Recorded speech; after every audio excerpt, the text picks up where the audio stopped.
What's up, guys? Today we're gonna do some kind of tribal decks. I don't even know what tribe I want to do yet, so if you guys have any suggestions, give me a tribe.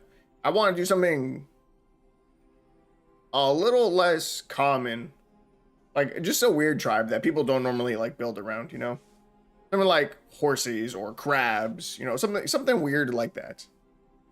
But not horses, because I've built around horses a lot. Crested Sunmare is fucking fire. Is a great horse. So yeah, if you think of something else, I'm down. I may even go with like spooky tribal things. We just did vampires, but like, Halloween's coming up in a couple weeks. We could do other fairy tribes, like horrors. We could do skeletons. We just did werewolves too. So werewolves and vampires, those are out. What else counts as like a scary Halloween kind of thing? I don't know. I'll let you guys decide for me.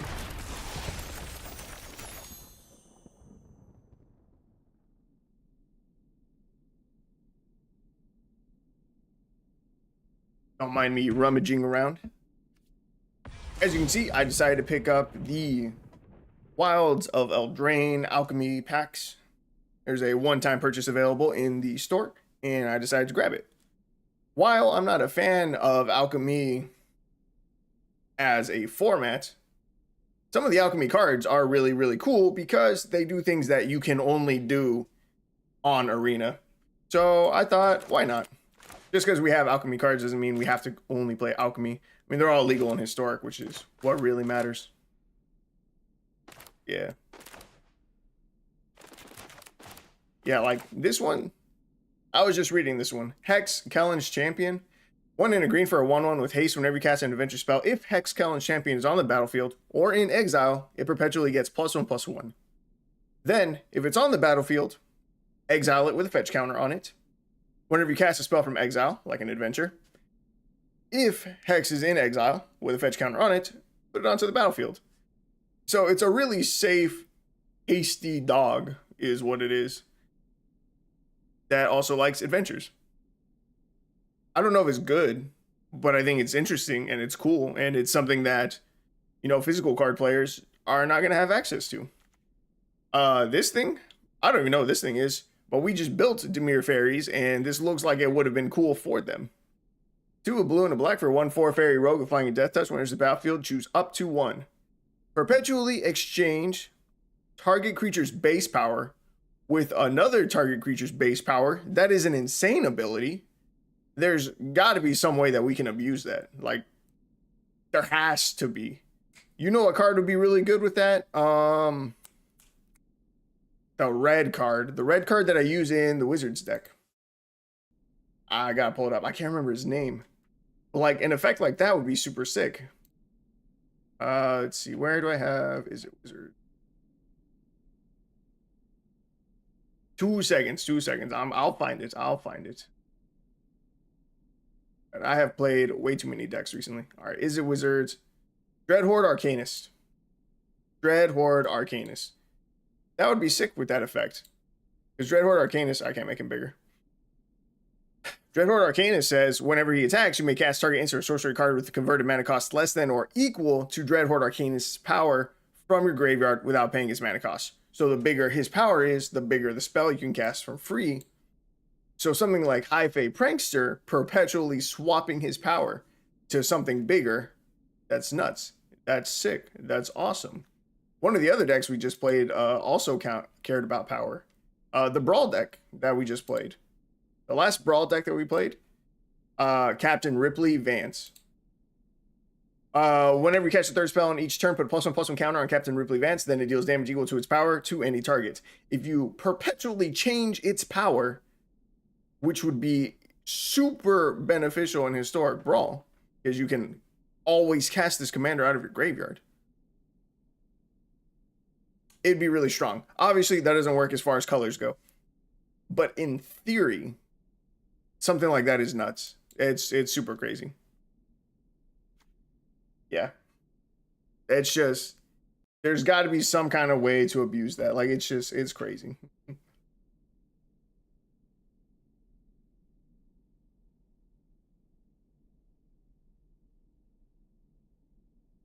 A second.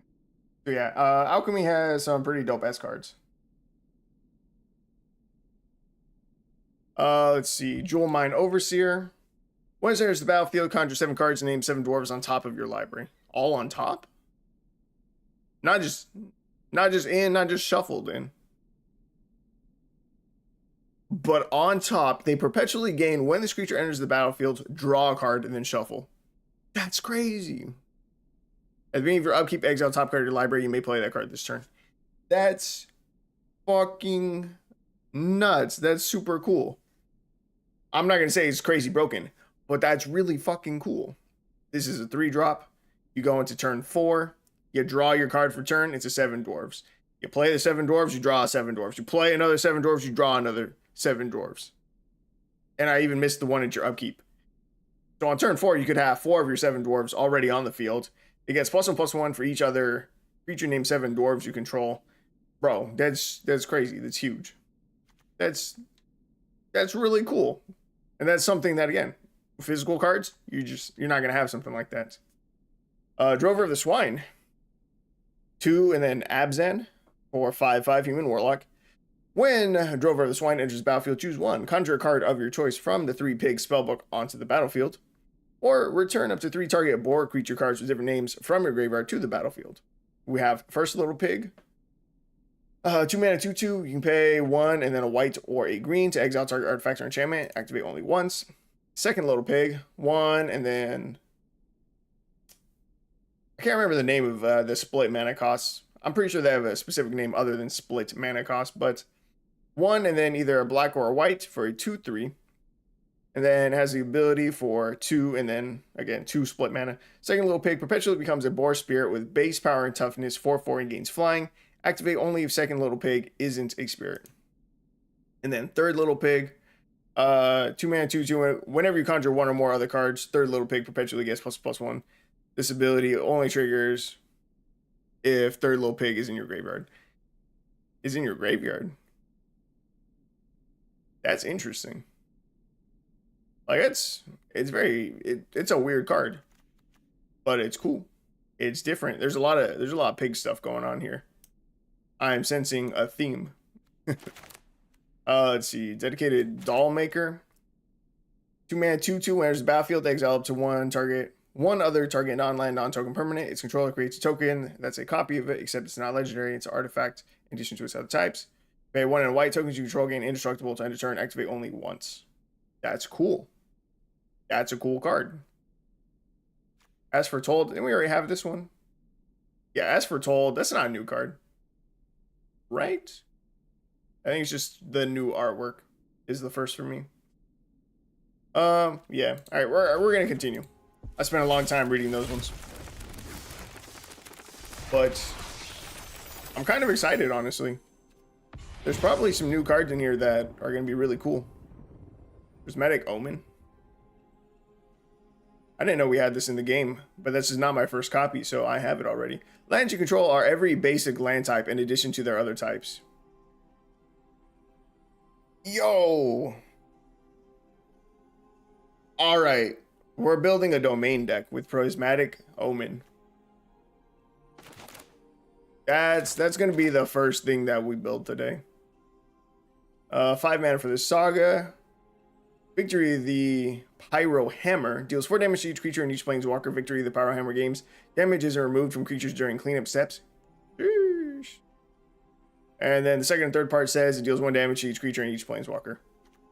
That's wild. The not removing the damage during cleanup steps is actually cracked.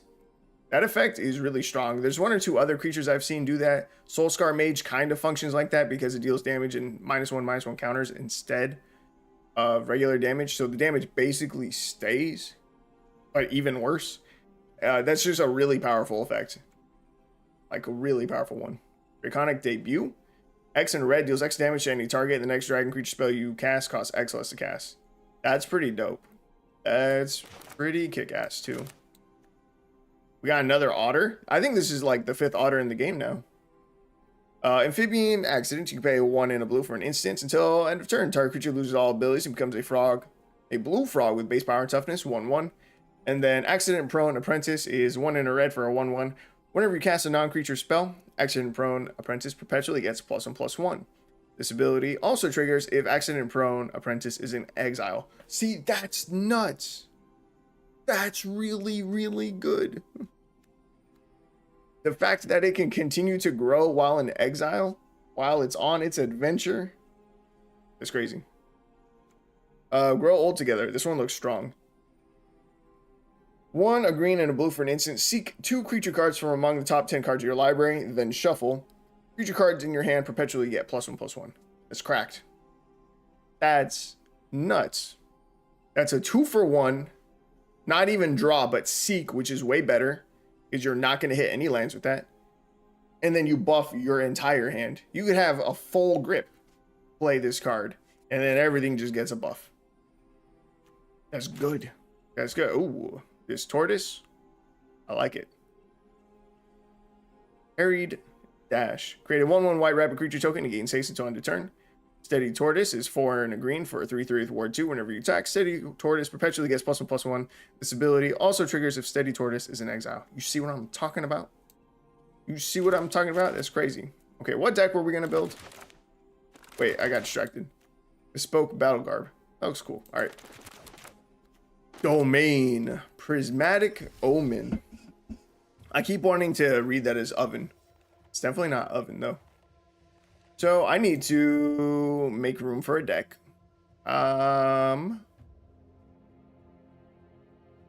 These can I delete? Honestly, I can get rid of the Brawl deck. We don't need the Brawl deck right now. Okay, okay. Okay, let's get... I'm trying to hover all the new cards real quick.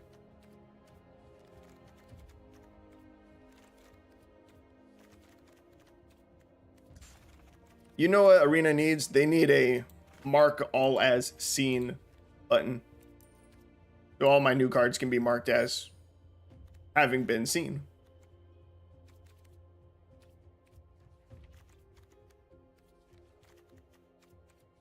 Oh, there it is. Perfect. Prismatic Omen. So before I craft some more, I'm going to take a quick peek at all of the domain cards that we have in green specifically. I only want the green ones because Prismatic Omen is green. If we have to splash a second color, then we will, but I would rather not. So, Chopa Brawler. This is one of the first cards that came to my head when I thought of this. Herd Migration. Also surprisingly good. Weatherseed Treaty. I enjoyed this card in the last time that I built a domain deck. This costs 1 less to cast for each basic land type among lands you control. So 4, this would be, yeah, a 4-drop.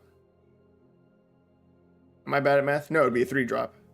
Best case scenario, it's a 3-mana 4/6. Okay. Rada is pretty good, so maybe we go with red. Or is Zar Ojanin even better? Whenever this comes, tap, put a +1/+1 counter on each creature you control with toughness less than the number of basic land types among lands you control. Okay, that wouldn't really work with the Sojourner, but that's okay. Would work on pretty much everything else. Finding the Old Gods and types of dual lands are great for getting domain. We don't need them. We don't need the dual lands. Maybe we'll run 1 set of them. But the rare for this deck is Prismatic Omen. 1 in a green for an enchantment that says lands you control are every basic land type in addition to their other types. My whole goal is to get this out and immediately have domain. That is the whole goal of this deck. Yes. In fact, what's the there's something that lets you look at like the top 5 cards and put an enchantment in your hand. Yes. Community Spirits, look at the top 4 cards of your library. You may reveal an enchantment or land card from among them, put it into your hand. Put the rest on the bottom of your library in your random order. That needs to be in the deck to help us find the Prismatic Omens. The issue is that there aren't many good payoffs, mostly just enablers. I don't care. I do not care. Domain. So, let's see.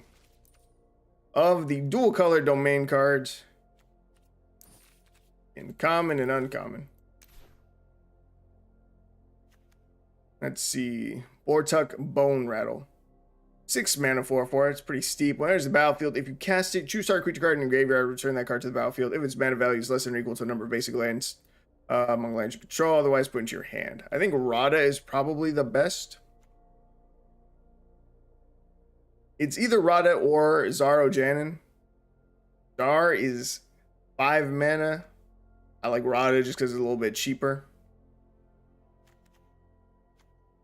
Let's see.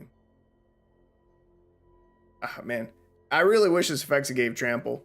It's like the Weatherseed Treaty, but honestly not as good.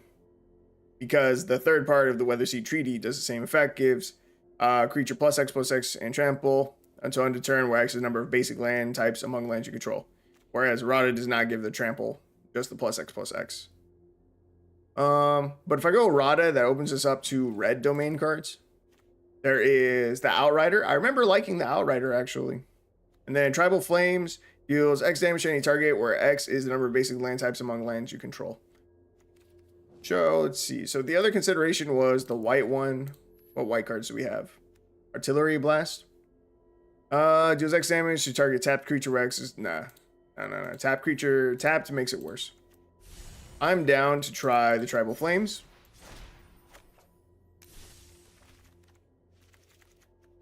The Outrider. A Rada. I think I go with 3 Radas. After that, okay, so what else would we need? Fill out the deck. Well, force, a full set of our rare would probably be helpful. That leaves 5 card slots for us. What else would help? What else would help this deck? I think we need more early game creatures. Something with trample would be good.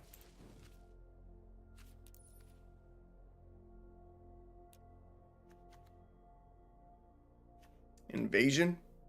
Once there's a battlefield, create a treasure token, then you may discard a card. If you do, draw a card. 5 has, what is it? Has 5 defense counters on it. Becomes a 3/4 trample. When it's battlefield, you may discard a card. If you do, search your library for a land or battle card. Reveal it, put it in your hand, then shuffle. That's mid. Mid at best. Enra Charioteer. I'm kind of looking for 1 and 2 drops.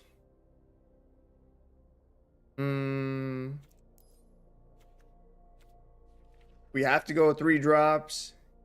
It's not the worst thing ever.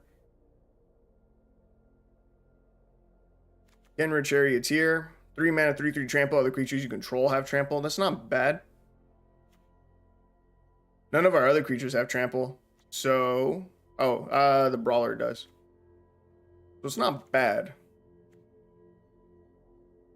Giving our entire board trample seems pretty decent.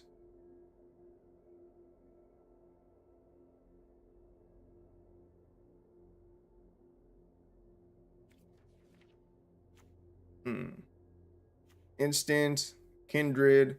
3 mana, 3/2 trample, pay 4, target attacking wolf or werewolf gains indestructible to end of turn. That's a lot of mana. The Yavimaya Iconoclast. To use it with the kicker is basically a 3-drop. So it'd be 3 mana, 3/2. When there's the battlefield, if it was kicked, it gets +1/+1, gains haste until end of turn. It'd be a 3 mana, 4/2 with trample. It's okay. Honestly, I don't think it's good. I think...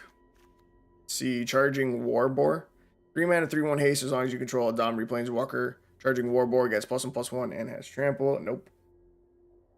Nope. Whenever you cast a spell, that spell was kicked, put a +1/+1 counter on. No. No. I think it's probably the Charioteer.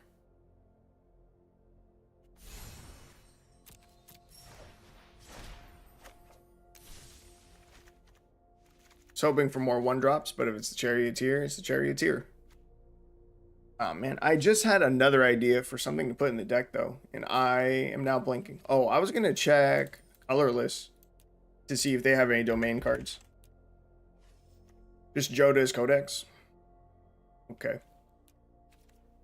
That is no problem, no problem.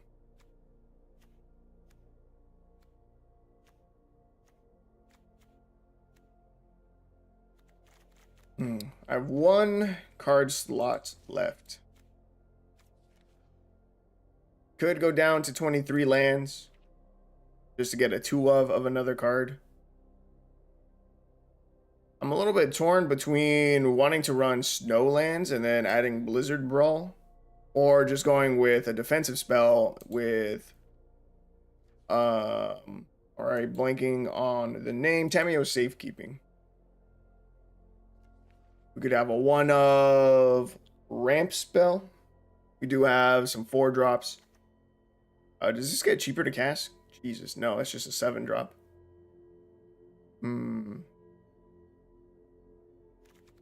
Weather Seed Treaty ramps this, doesn't it? Search your library for a basic land card, put on the battlefield, tap, then shuffle. Yes. I'm not sure about this Gruul mana base. Really don't think we can rely on drawing a 4 of. We also have the Commune with Spirits.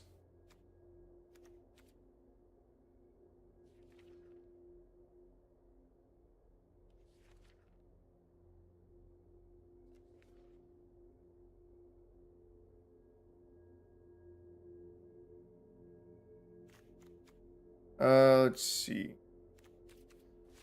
Although you might be right. Let's see if we can find another effect for every land type. What about every land? Is that the only wording for it? What about basic land type?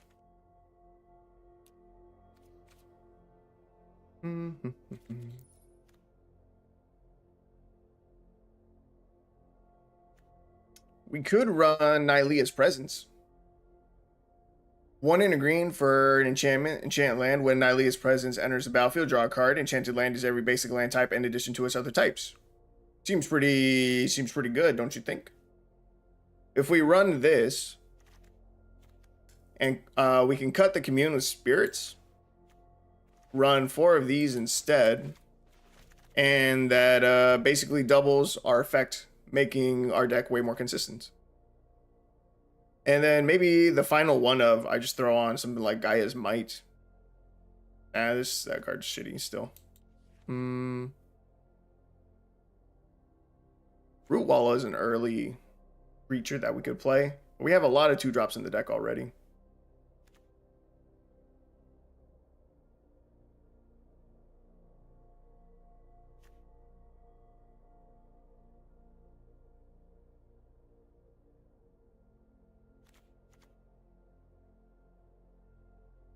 Oh, this guy should definitely be in our deck. I should cut back on Herd Migration. And maybe 1 Outrider. Then let me get Territorial Marrow. 1 of for another card. What I want is a 1 of. Maybe a protection spell. That's really all I can think of. Alright, fuck it.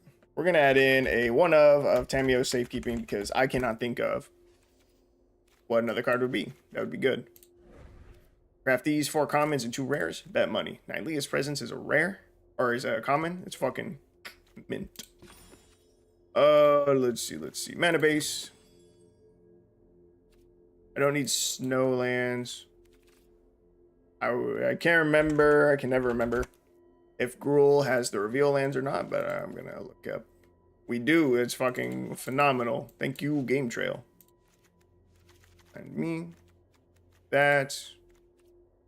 Take a look at our ratio. 81% has green, 39% has red, so we need twice as much green as we have red.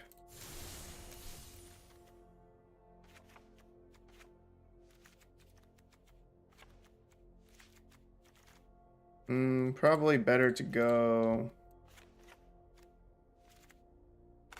7 and 13. I mean, that's probably fine. Rule domain. I think if I don't have any new cool sleeves. Oh, we have a lot of new sleeve options. Do I like any of them though? Princess Bride sleeves or Evil Dead sleeves. I don't really want to buy either of those. So unless I have a cool looking Gruul sleeve, I think I might just go with the Gruul Locket sleeves.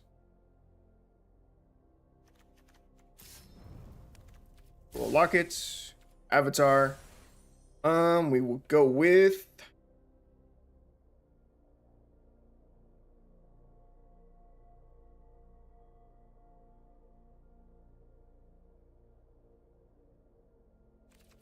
There we go, Domri. Companion.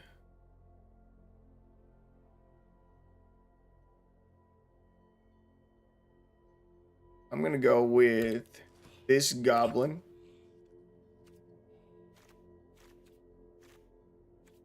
And we're gonna try it out. Bet money. Rooker, you're absolutely right though. We probably would have struggled to find our enchantment. Having a backup for it is something that I didn't even think about considering, really. Mostly because I didn't think we'd be able to find a similar effect. Especially not in common, uncommon. But we did. So I'm really glad that you doubted me. Because I think you just helped enhance the deck. Like, tenfold, dude.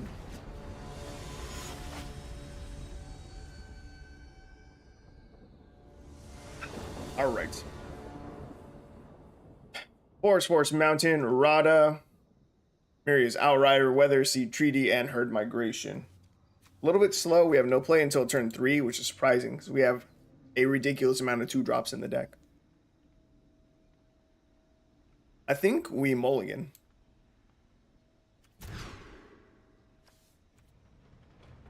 A little bit better. I'm going to ditch one of the Weather Seed Treaties. Now, our Neshoba Brawler is going to be pretty small early on. Just going to be a little 2-3 with Trample for quite a while. But I am a-okay with that.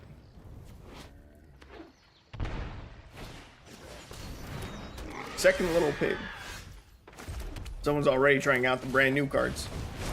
I respect it. So this says you can pay 4 mana, it becomes a 4/4 with flying. Bet.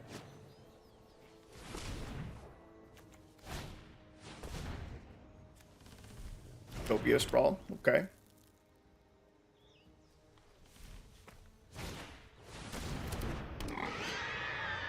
Are they a board deck?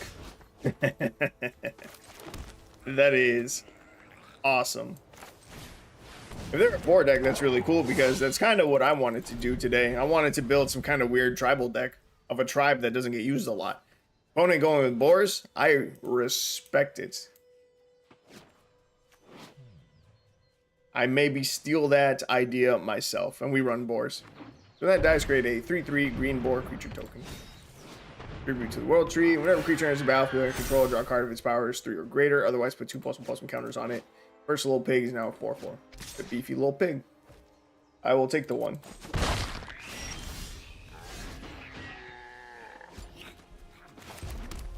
4 mana. Let's see. I think I'm gonna play Rada, and we'll pass. We really need to find one of our 8 cards. We have a 16% chance of finding Annihilia's Presence or Prismatic Omen. Something that we lack in the deck is Draw, and that would maybe be really helpful. Both of these are enchantments. That one card that I cut, I maybe should put back in. The one that lets you look at the top 4 cards of your library and put an enchantment into your hand. I mean, there's a lot of things that it could hit, as well as, you know, these 2 enchantments that we really want. It could still hit a Weather Seed Treaty, which isn't bad either. Let's see. We got 5 mana. Only gonna deal 2 damage to something. It's not great.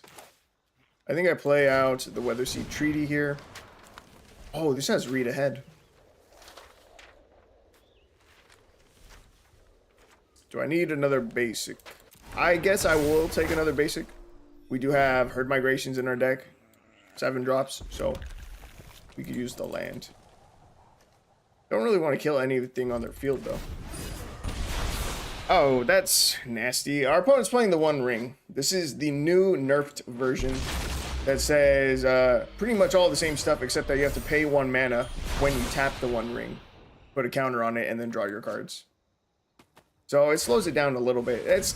I am less impressed with their boards now. I thought they were running something cool. The fact that they're using the One Ring at all is kind of lame, kind of boring. Yeah. Can I blame them that much? Not really. They are still running boars. All right, any day now. We have a 16% chance of finding one of the cards that we want. No, 18% chance. If we can just hit one of these 18% chances, our deck starts looking a lot better. Oh, and I forgot that this can exile target artifact or enchantment. Activate only once. I probably should have been paying attention to that, but it's okay.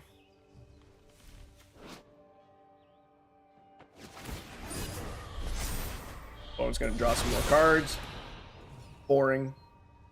Lame. Trash. You're so close to being cool. I don't know why they're running the World Tree. It seems weird.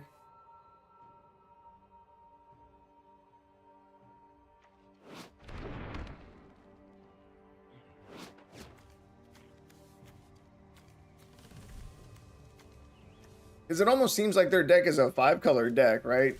The World Tree, you need double Wooburg. You can tap, sack it, put any number of God cards from your library onto the battlefield. But they're boars. So are they really running it just for mana fixing? And if so, if they're 5-color boars, we haven't seen all 5 colors yet. We're a domain deck, and we haven't seen all 5 colors from our deck. Well, I can't say too much. But if they're literally just a 3-color deck, why bother with the World Tree? I don't see the benefit. I really don't. If you're already running Triomes, if you're already running Shock Lands, like, why would you need the World Tree to fix it as well? It just seems like a waste. It also enters the battlefield tapped. Like, if you're running Shock Lands, the point is that you can play them quickly. This you can't. The Triomes at least have the benefit of being cycled away late game. I think that's kind of dumb. Feels dumb to me. Feels like a waste.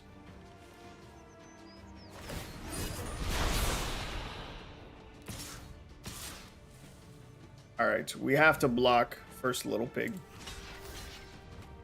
We're getting really close to dying. Our opponent's at 13. What's funny is I think they did all that damage to themselves.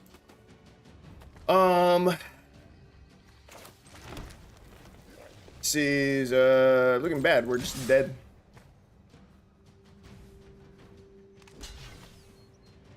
Feels bad. Did they just recast another The One Ring? They did. I wasn't even paying attention. That is unlucky. All right, we're gonna tweak the deck just a little bit. We really need to find our enchantments to turn the deck on. Yeah, just to turn it on. So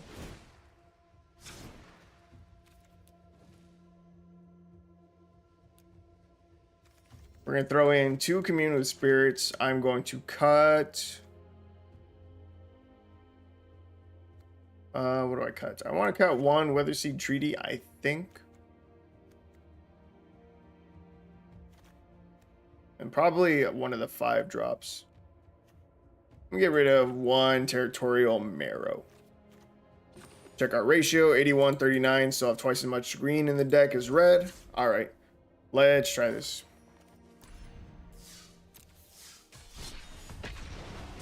I really just want to get one of our early enchantments early and see if the deck can still hold its own once it's been turned online. Because a lot of these domain cards, they're not really the strongest. They're not. The really good domain cards, they're like rares and stuff, and we're just not able to run them. Alright, opening hand. Seems solid. We have a Commune of Spirits in hand already. So, this puts 4 cards at the bottom of our library, right? Okay. So, Commune with Spirits seems pretty solid, just because we'll always be able to look at the top 4, right? And then, even if they're not, the enchantment that we're looking for puts it at the bottom of our Bro, you're making me discard already? Get the fuck out of here. Even if it's not one of the cards we're looking for, you know, it'll bottom the other 4 cards. We get that much closer to finding what we're looking for. Except in the case where we use the Weatherseed Treaty, we use the first part, search the library for basically I put on the battlefield, tap, then shuffle. So if I have already used a Commune with Spirits, it's probably beneficial for me to skip part 1 for the Weatherseed Treaty. Just read ahead to part 2. Otherwise, it just shuffles back those 4 cards that were on the bottom of our library, just anywhere.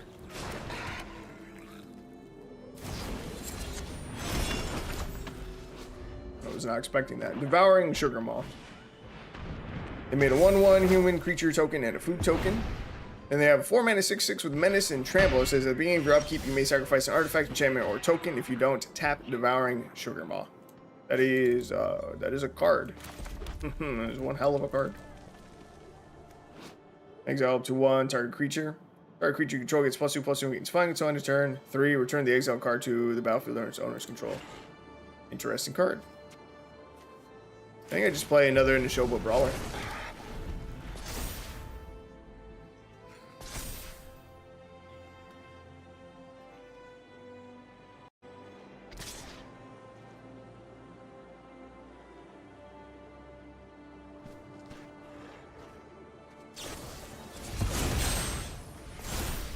Bro, what the fuck?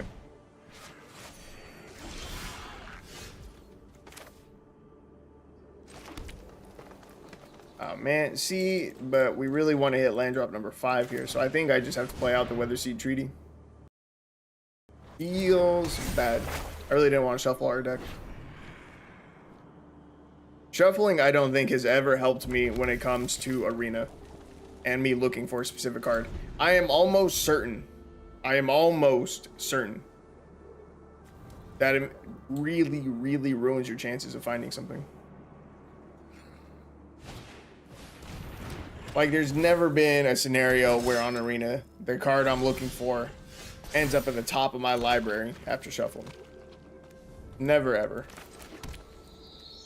Don't listen to the battlefield, deals damage to each opponent equal to the number of basic land types among lands you control.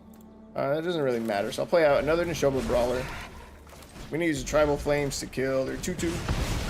Our opponent has struggled to hit land drop number 4. That's something we should be paying attention to. It means that they cannot cast their Sugar Maw yet. Opponent used Hopeless Nightmare. We have to discard a card again. Big Gay. Hopeful Vigil. They still can't hit land drop number 4. Let's see. We can play a Big Brawler. There's Outrider.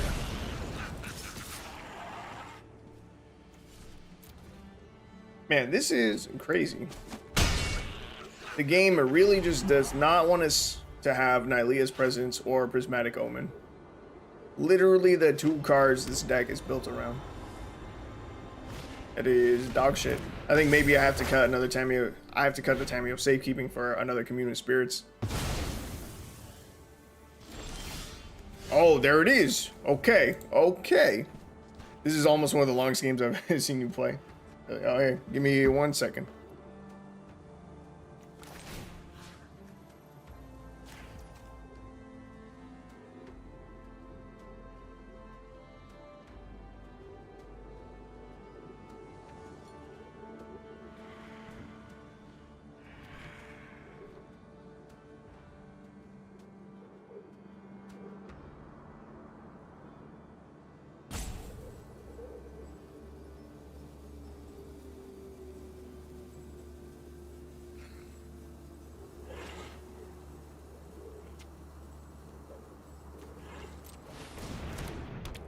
All right, I'm back. All right, this is one of the cards we've been looking for. I don't really need a second one, but I guess it's additional draw. Put it here. Right, so what this does, it gives us Domain. This enchantment, as well as the Prismatic Omen, they both make it so that lands we control are every basic land type. And now you can see our Nishoba Brawlers are 5/3s with Trample. That's a lot better than the 2/3s that they were just a second ago. And that's the whole goal of the deck. I was not paying attention to the fact that our opponent got their 4th land. and they are now able to cast Devouring Sugar Maw. It is really big, but it does not have haste. It's good.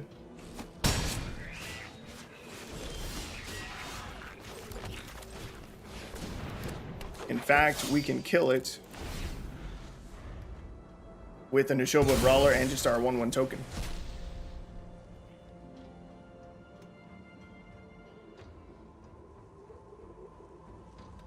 We're reading Rada. It's a little bit scary. I'm really hoping that they do not have removal here. Now, Rada says, whenever this becomes tapped, another target creature you control gets +X/+X until end of turn. Doesn't matter. Where X is the number of basic land types among lands you control. Would have been a lot of damage. We could have given Nishoba Brawler another +5/+5. It would have been a 10-8 with trample swinging. Would have been decent. And we top deck a forest. Because the game loves me. Feels good. No attacks. Wish me luck on trying to pull a damn doubling season with the packs I'll open tomorrow. Got 4 packs yesterday and didn't pull. Got 3 free on Arena and pulled it first pack. Good luck, my guy. Good luck, good luck. Pulling a doubling season would be nice. Alright, game. Come on. Give me something good.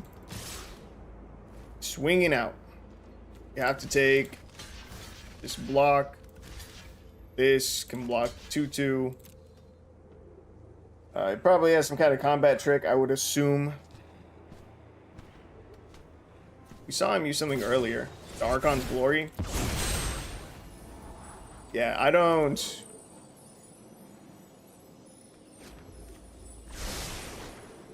know why he wouldn't just use this.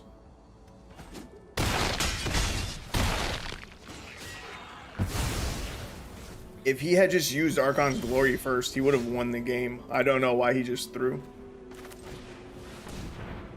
It didn't, you know, we weren't able to punish him for that. But he literally could have just swung in the air. We would have been dead. Like, that was stupid. I'm upset that we lost to this guy. And in such a dumb way.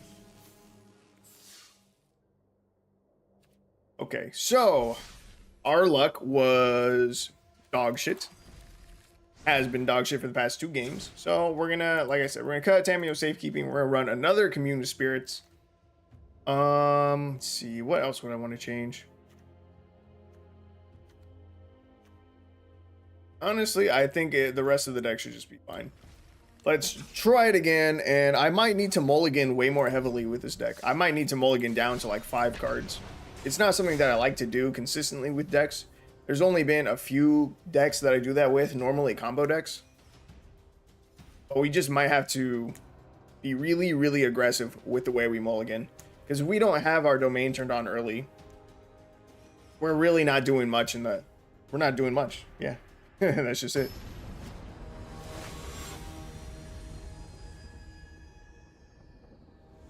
Alright. Show me the rare. We have a Nylea's Presence. We don't have a second land, but Commune of Spirits can hit a land. Okay. Okay, I think we're in. I think we got a game. Commune of Spirits, we hit land drop number 2. Ooh. Part of me really wanted to grab the game trail, but we don't need it. Right? No. Yes? No, we don't need it. If our lands are every basic land type, it should be able to tap for any color, right? Right? Oh, we find a game trail anyway. Play a game trail, show the forest. Then I will actually... I don't go with the Nylea's Presence this turn, I don't think. I think I go with the Nishoba Brawler. That's going to have Summoning Sickness, so we get that down first. Next turn, it won't have Summoning Sickness anymore. We play the Nylea's Presence, make it really big, and then we're chilling. When there's battlefield, target opponent reveals an online card at random from their hand or perpetually gains. This spell costs 1 more to cast. Whack. Alright, so we use Nylea's Presence here. Target the forest.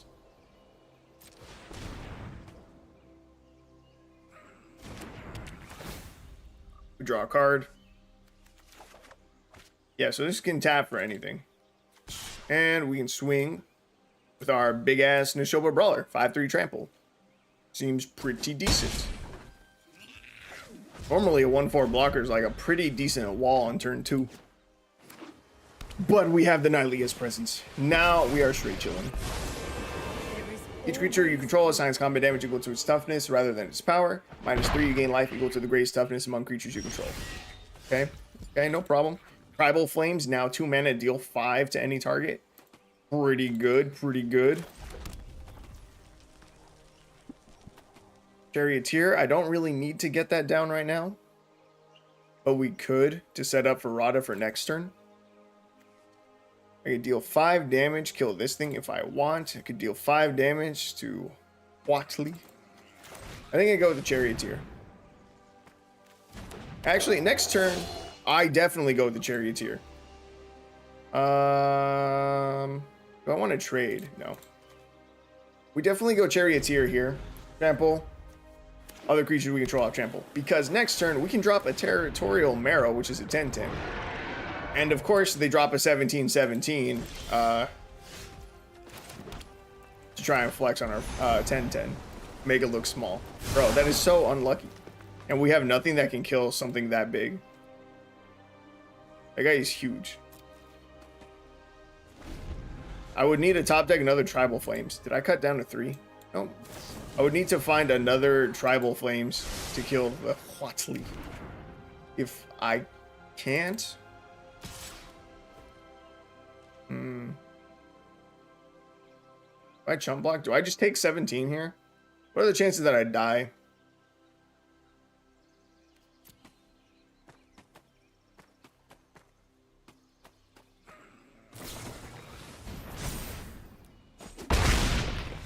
Couldn't concede fast enough.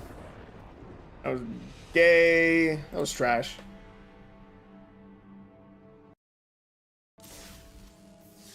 Oh my.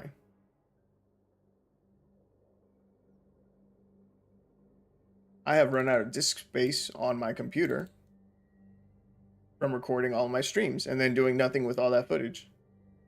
Oh yeah, I've got like 2 weeks of footage, maybe 3 weeks worth of recording footage. And that is just sitting on my computer because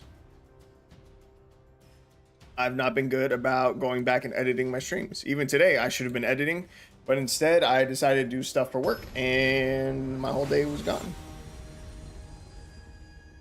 And so 0 editing got done.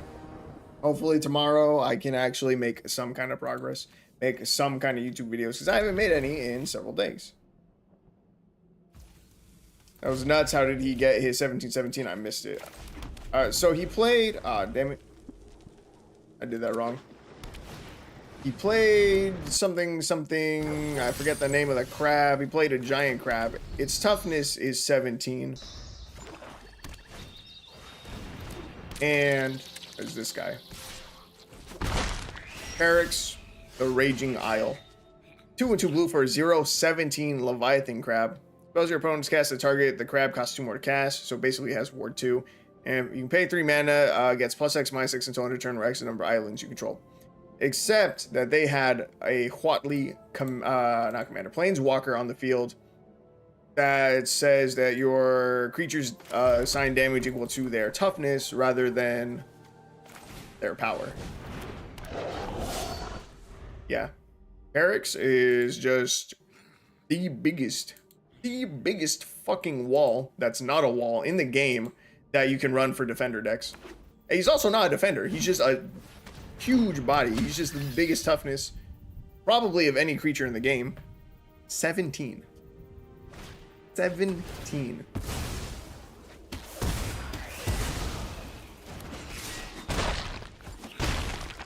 Good evening. What's up, Tomahawk Warrior? How we doing? Not great, if I'm being honest.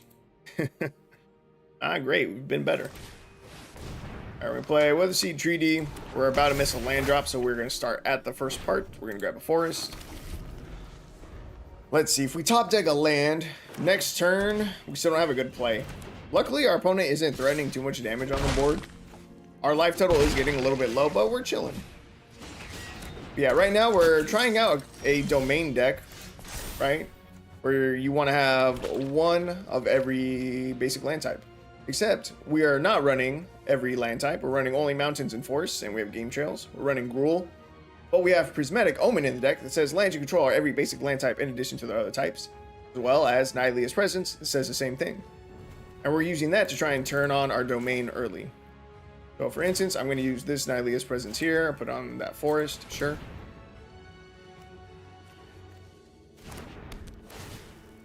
I'm going to draw a card. And now this card, Tribal Flames, will deal 5 damage to any target because we now have a land that is every land type. Oh, that's neat. Do I want to do this? Search for basic land. We're now up to... we still only have 5. I don't want to do this. What's this do?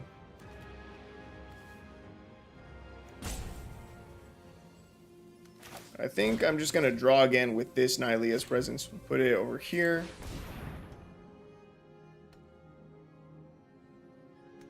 Not on a butt whooping spree as usual. We got kind of unlucky the first 2 games.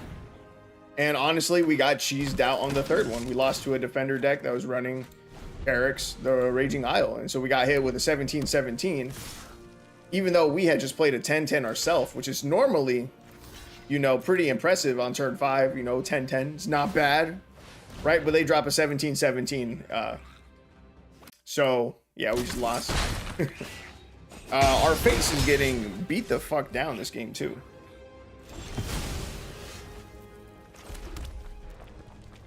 Uh, 3-6. We're 1 mana short of completely stabilizing with Herd Migration. This would have been perfect. See, I can slam Marrow, which is a 10-10. It's decently big, but we're also 1 mana short of casting this and using a removal spell, which would be really good. I could use double Tribal Flames, but that seems really shitty and like a waste to use against 1/1s. It's going to deal 5 damage. I guess I'm going to go with the Marrow. And hope it doesn't just die to removal. It probably does. We've already seen 1 mutual destruction from them. They decided to use their Whisper Squad's ability rather than using a removal spell from their hand. So I think that is a good sign for us, meaning that they don't have one. Just try and block the 2/2. It's 4 damage. I didn't even read this card. They can pay 2, sack it, just yeah. I think we just lose, bro. What the fuck?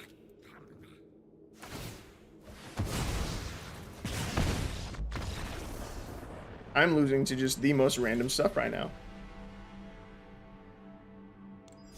We have a ton of 2-drops in the deck. A ton of 2-drops in the deck, and I felt like we didn't run into that many. Maybe the problem is that we don't have enough 2-drop creatures. There's just not a lot of good domain creatures early game. Let's see.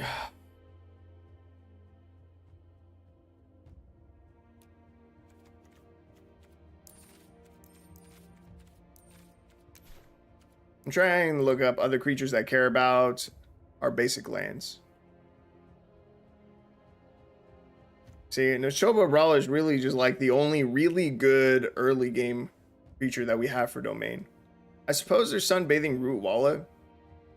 Is a 2 mana 2/2. We can pay 4 until end of turn. It gets +1/+1 for each basic land type among lands you control. Activate only once each turn. So it's 4 mana to give it a +5/+5. Best case scenario. See, it's just not that good. Wandering Tree Folk. Actually, this is an alchemy card. 2 mana 2/3 with Vigilance. That's pretty good. It has Domain for 8. Seek a creature card. Costs 1 less to activate for each basic land type among lands you control. So that would be 3 mana to seek a card. And 2 mana 2/3 Vigilant Body is like a really good early game creature, actually. So you know what? We're gonna use it. Also, we have not seen our rare a single time. Prismatic Omen. This is a 4 of in the deck. We have played, I think, 4 games now, and we haven't seen it yet. Has it only been 3 games? I think my untapped missed one. I was pretty sure it was 4. Untapped, yeah, it didn't just count our last game. We played 4 games so far. Haven't seen the rare of the deck. Literally the entire idea behind this deck. We have not seen this card yet. So you know what? We're going to scrap this deck. We're going to start over from the beginning. And we're going to see what the deck list looks like when we're done. First thing we're going to do is we're going to start with the early game domain creatures. Having another early drop creature is going to be really, really good for us. This Wandering Tree Folk, I think, is actually going to make a huge difference. The Weatherseed Treaty, I want to see a full set of this. Tribal Flames is going to be our removal spell for the deck, so I want a full set of that. Let's see. Rada can probably just be a 2-of in the deck. I like the idea of Herd Migration. So 2 of that. Territorial Marrow is really big. 2 of that. We're going to need Nylea's Presence. That turns on our domain. I forget the name of the rare version. Something Omen. Matic Omen. Get a 4 of that. Okay, see? And now from here, we have 6 card slots left. And I already forgot what fills out the rest of the deck, which means those cards, they just were not as important. Let's see. Did I have a 1-drop creature? I would really like a 1-drop creature.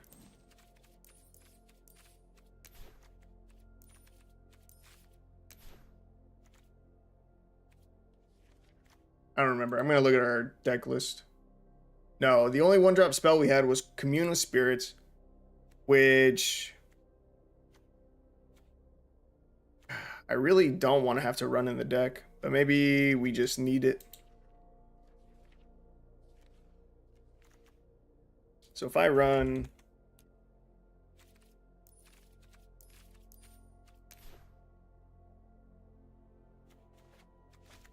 I really don't want more than 2 Commune with Spirits. I don't.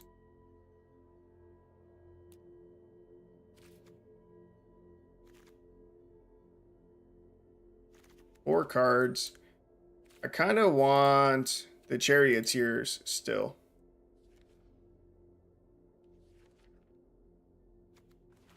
Genra Charioteer, at least a 3-of should be really good. Neshoba Brawler has Trample built in. The Weatherseed Treaty can also give Trample. Actually, maybe this drops down to 3 and we get a 4th Charioteer. Territorial Marrow, while I think it's a cool card, and while giving it Trample with Kenra Charioteer would be really cool, because then we'd have a 10-10 with Trample, and that'd be sick, I don't think Territorial Marrow is good enough. Because it's 5 mana for, at best, a 10-10, which doesn't seem that bad, but it still just dies to removal.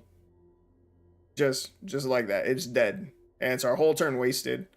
We have nothing to show for it. I don't think it's good enough. Herd Migration, that might be good enough to go up 1 more. Oh wait, Herd Migration's a rare. I'm not supposed to be running this card.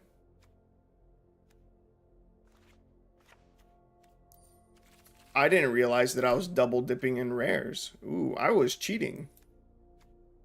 Okay. That does change things.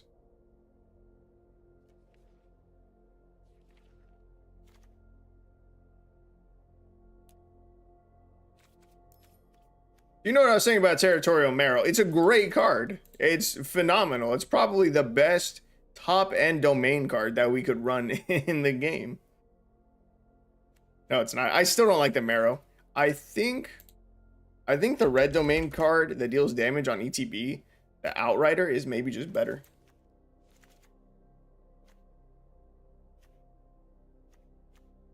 But I like the Kenro Charioteer a lot less without the Marrow.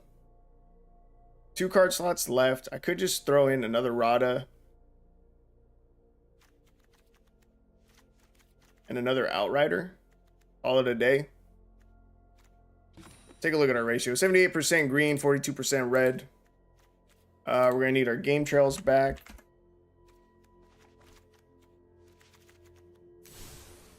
Then I'm going to cut out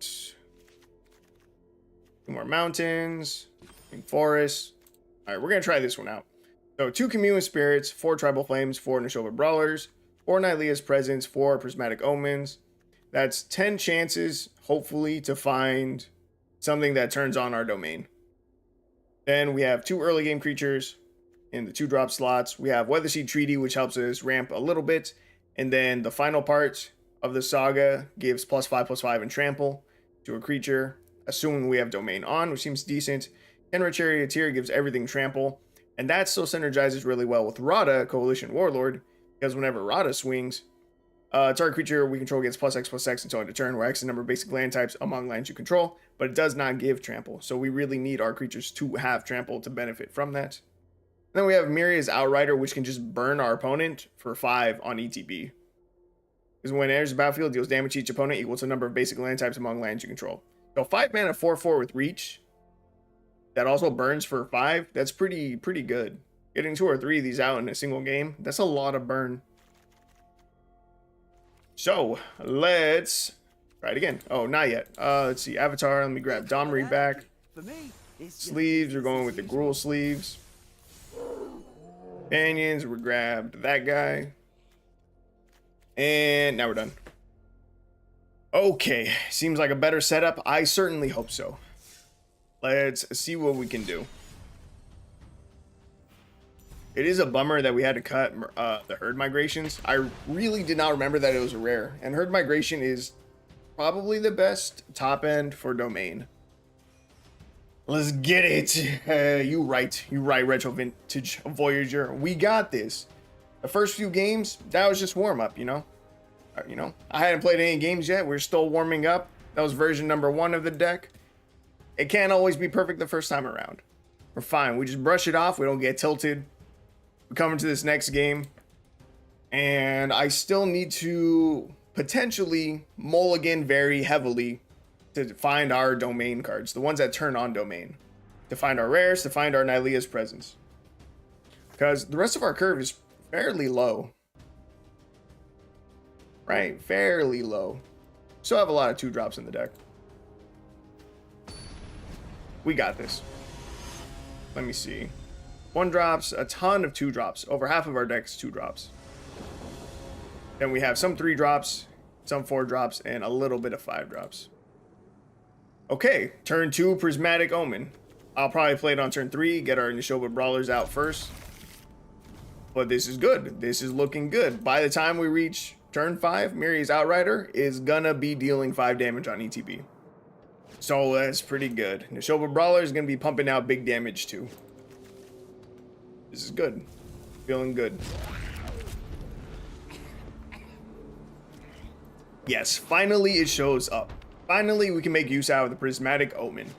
And it's gonna be very cool. We're against, hopefully, just goblins. In which case, our Nishoba Brawler is not bad.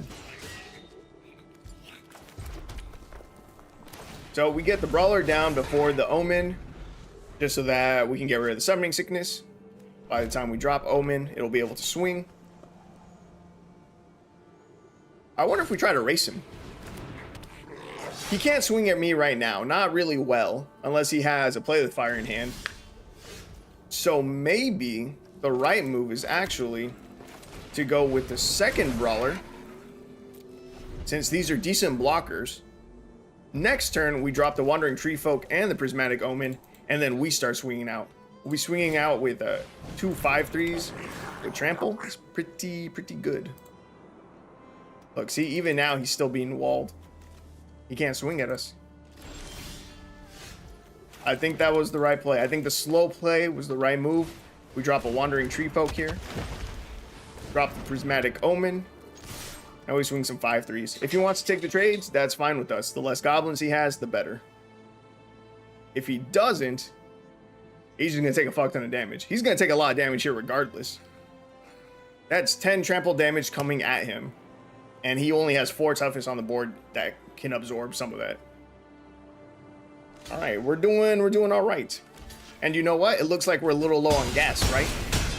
Except we have the Wandering Tree Folk now, which will only cost 3 mana to activate. We get to seek a creature card from our deck. Seems pretty damn good. And we already have 5 mana too. Top end of our deck is 5. We don't need any more lands. Bro, we got this. We got this game in the bag. Another Prismatic Omen. Don't really need it. I think I just slammed the Outrider. Look at all this damage from it, dude. Boom. 5 to the dome. We swing out here. The Wandering Tree Folk has Vigilance. Makes it incredible as a defensive creature. And that's game. That's what I'm talking about. This is what I want to see out of our domain deck. That is what we are here for, baby. Hell yeah. Let's fucking go, dude. It finally worked. And I think it is such a cool idea because I have not seen anyone else use these cards in a domain deck. Everyone who builds domain, because they don't limit themselves on rares and mythics generally, they just throw in like all the triomes, all the fancy dual lands. Those dudes will have like 30 fucking rare cards in their mana base alone just to turn on domain. And they can do it pretty fast, I'm not gonna lie. They can get it out on turn 2 with double triomes. But you know what? We can get it out on turn 2 as well with Nylea's Presence or the Omen card. Like, come on, it's so cool. As long as they don't have quick ramp and removal, good, bro. I'm hoping that this is it. Look at this. We've got the Nylea's Presence. We've got Neshoba Brawler. We've got a Charioteer. We've got Tribal Flames. Our opening hand is just looking sick. And honestly, I'm a big fan of the Nylea's Presence. On top of turning on our domain, we get to draw a card. And that's just nice. Because the rest of our deck doesn't have draw. So it's actually really, really beneficial that we have this card in the deck. And in fact, the only reason we have this card in the deck is because of Rooker. Rooker was questioning the functionality of this deck. Because when I was first building it, I only put in the Prismatic Omens. I didn't even think about having a backup to this card. Because I didn't think there would be one available to us in the common, uncommon slots. But there was. It was Nylea's Presence. And it is fire. Because there's a 3-drop creature that makes it so that your lands are every land type. I can't remember what his name is, though. And that was the only other card I could think of off the top of my head that has the same effect as Prismatic Omen. But that card would be way worse than this one is. This is an enchantment. It's so much safer than a creature. Our opponent is thought seizing us. It's pretty fucking rude. They picked correctly. Also rude. So we're just going to use Nylea's Presence. Damn, they really took our Brawler. And we are now super flooding out with mana. That is 6 lands. That is too many. That is just too many. Could play out the Charioteer. I would bet money that it just dies. Do I run it into a removal spell? How does that benefit me? I think I say go. I think I say go. I don't think it'll matter when I play it, because again, I'm pretty sure it's just dead as soon as it hits the board. But I see no reason to rush into this. To discard a card, okay. I will discard another card, sure. Okay, we're chilling. We're fine, we're okay. A Brawler. Got down the Brawler. I was gonna say hold up mana from the Tribal Flames. Tribal Flames is not an instant. I should probably be aware of that. This is a sorcery. That is a bummer. Goldred's Edict. Hey, look at that. Our creature died as soon as it hit the board. Who could have guessed something like that would happen? It was me. I guessed that. Haha. Play Sheoldred? Bro, eat my dick. Tribal Flame kills that. And we Nylea's Presence. Draw a card after the Sheoldred's gone. And we're chilling.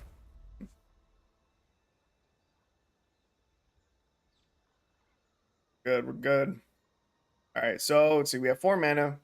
I'm hoping we find a land here. I know I threw 2 of them into the graveyard, but we have 39% chance of top decking land. If we do, we can double spell, which I think would be really good for us. We're going to decline. We're going to take the 3. Find the land. That is dope. We can play Wandering Tree Folk here. Play the Kenro Charioteer. Pass the turn. If the Wandering Tree Folk survives, which is way better for us than the Charioteer. If the Tree Folk survives, we can start seeking cards. That'll be very good. We can just slam Outrider whenever it's going to deal 5 damage. Nope, opponent's running Feed the Swarm. Why would they not? God damn it. I was going to say we start seeking cards and that'd be really good for us. Fine. Fuck you. Alright. Myria's Outrider. Hit him for 5. Alright, let's see. Soon, I think I'm going to have to start sacking things to Turgid's Lantern. We don't need double Nylea's presence. God damn, bro. They feed the Swarm. They take another 5.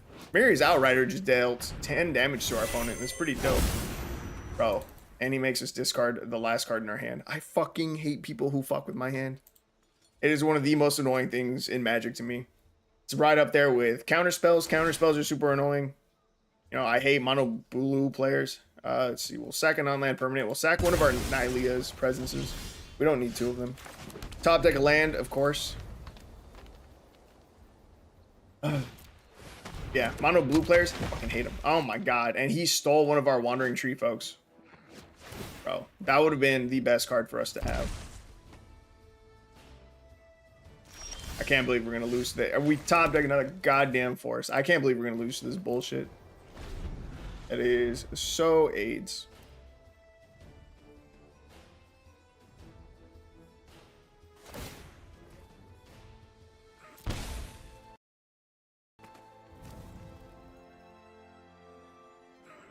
Our best top deck is Myria's Outrider. But even then, that only sets our opponent down to 1. Nope. And we've now lost all of our fucking enchantments. You're really running this many cards that can get rid of enchantments. Crazy.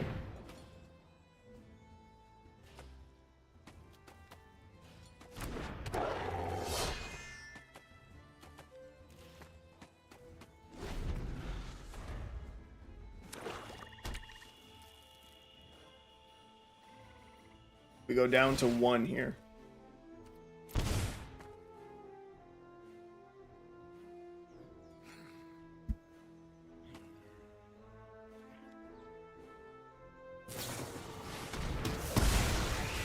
I hate opponents who don't let you play Magic.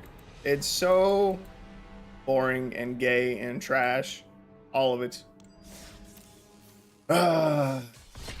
Alright. That was a really annoying game 2. Let's go into a different one. Bro. So dog shit. So dog shit.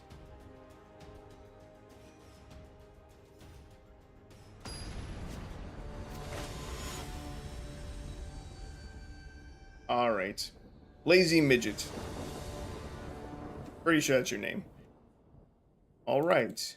Triple Wandering Tree Folk, a little bit excessive, but we have Prismatic Omen on 2, so that's pretty good. I think we still get a Wandering Tree Folk down first. Get a Wandering Tree Folk down first. Next turn, Prismatic Omen. Bro, there's no way you kill this, right? I was going to be so pissed if they had cut down there. Right, I think I go, again, I think I go with the Prismatic Omen now, and then next turn, on turn 4, we can drop double Wandering Tree Folks. Swing in with our 2-3. Opponent has a response. We're playing another mono black deck. Kind of wish it was something else. Oh ho ho! Wait a minute, they're playing the nerfed Orcish Bowmasters, though. I don't know if they are aware of the nerf, because it seems like a really weird thing to have flashed in there. If you guys didn't know, Orcish Bowmasters got nerfed. It lost its ETB.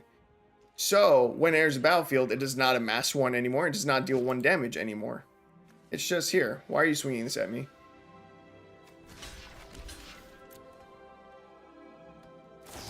You're tapped out. What's happening? Oh, this fucking taps for mana. God damn it, dude. I didn't know this was a fucking mana rock. Otherwise, I wouldn't have taken that block. Obviously, they're baiting something. I didn't know this goddamn thing was a mana rock. I was too busy explaining the fucking nerf to Bowmasters, which is good. I'm a fan of the nerf. The card was too strong. So was the One Ring. Arena had 2 options. They could ban the cards, or they can nerf them, and they would decide to go with the nerf. Let's see, this turn, what do I want to do? We could start seeking things with the Wandering Tree Folk.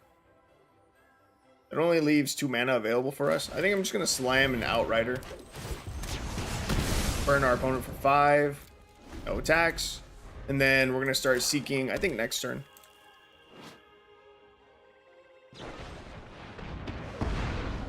Outrider dies. No big deal. They swing both. Ballsy.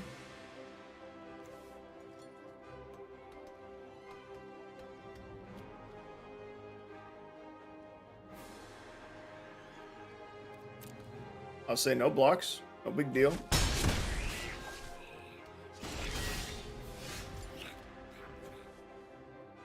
Alright, I think I want to commune with spirits. I really want to find our 6th land.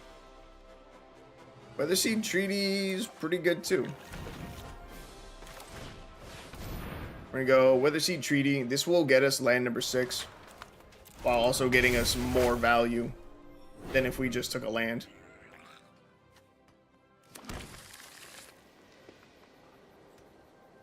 What would they be running? Does black have untap effects? I feel like they must. Nope.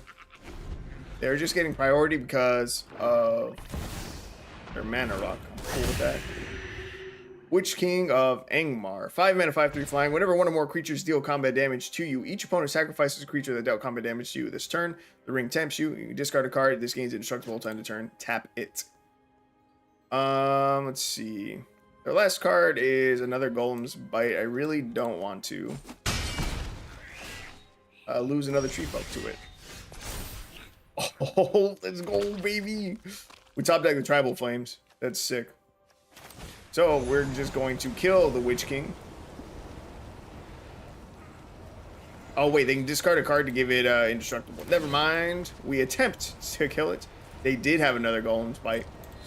So we were right to not block. Oh, but it taps it. Yo, let's go.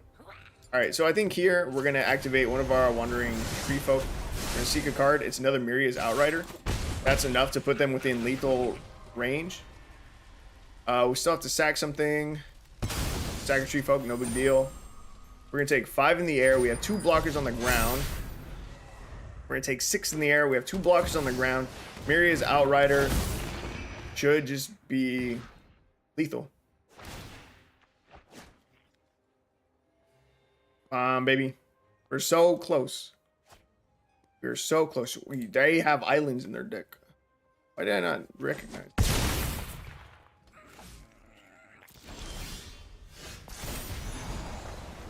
We can make, sure, a Wandering Tree Folk really big. No big deal. 7/8 with Trample and Vigilance. Pretty decent creature. And then now we just Myriad's Outrider.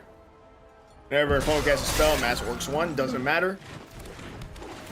That's 5 over the top. The Outrider. The Outrider is the correct top end for Domain. It is. If we had played a 10/10 there with the Territorial Marrow instead, it would have done nothing for us. Outrider. Outrider's Burn is good. 5 mana for a 4/4 with Reach. Burn your opponent for 5. That's good. Whew. I'm glad we won. I didn't want to lose to Mono Black twice in a row, even though technically they had forget the 3 color names. I really do. Why can't I remember the name of this one? What's the 3 color name for black, blue, and red? We're gonna mulligan. Find Nylea's Presence. That's good. We can keep that one. 6. I'm gonna ditch a mountain. A little bit greedy, but we're gonna get a draw from Nylea's Presence. So as long as we find one more land drop, we'll be able to get Weatherseed Treaty down too, and that'll find us another land drop and we'll be chilling. Multicolor? No, it's not just called multicolor. Get out of here. What is the name? What's the name for red, blue? Grixis.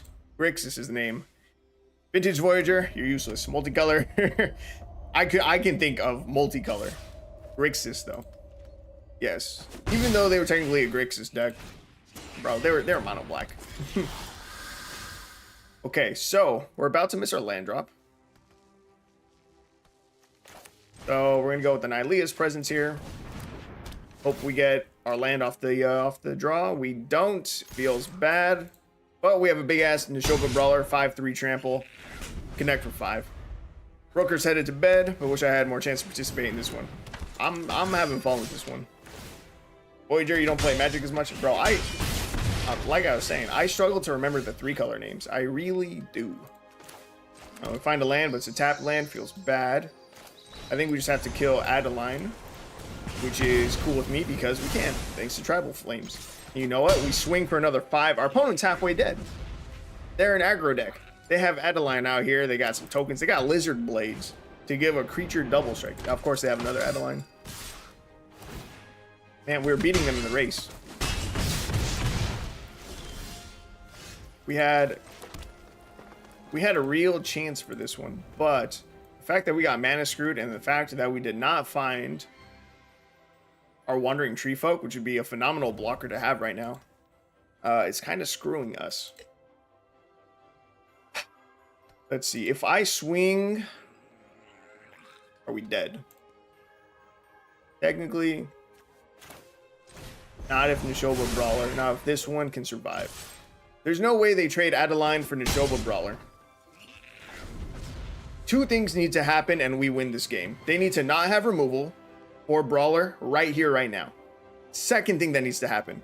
We need to top deck 1 more land, and then Myria Outrider is just... it's just game. Okay, so they protect Adeline. That's not removal. Show of Confidence. They make it bigger. I think we're dead. Damn. Unlucky. Bro, we better have been on the draw for this game.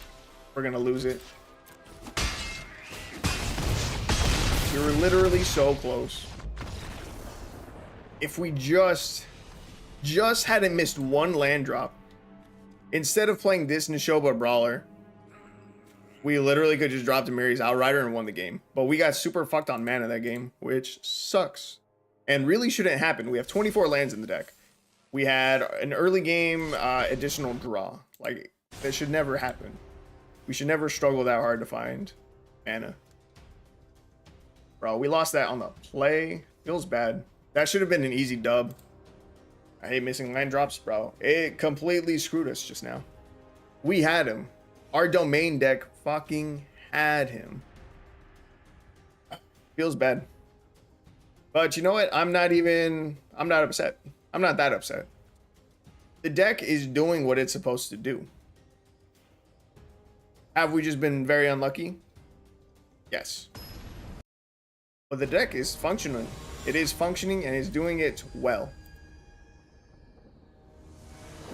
Currently, we're 1-2 with this version of the deck, which doesn't sound good because it's not. It's a 33% win rate.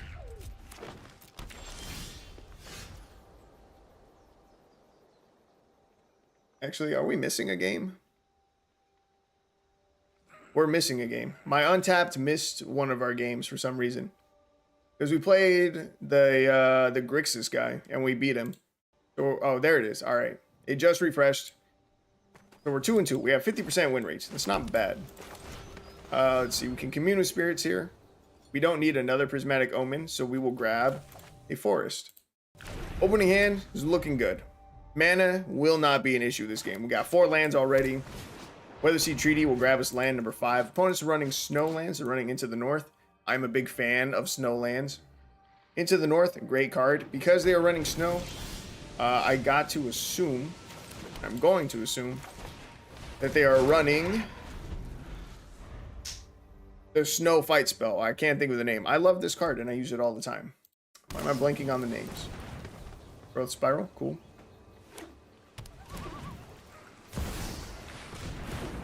Oracle of the Alpha, was not expecting that. I wonder if they're running Snowlands purely for the ramp. Let's see, got 3 mana here. We have, we do technically have a turn 3 play with the Weatherseed Treaty. I guess we go for this. just to curve out better. I'll grab a mountain. No attacks. This is not a very aggressive play, going with the Weather Seed Treaty. But next turn we can play Neshoba Brawler, and then we can play Prismatic Omen.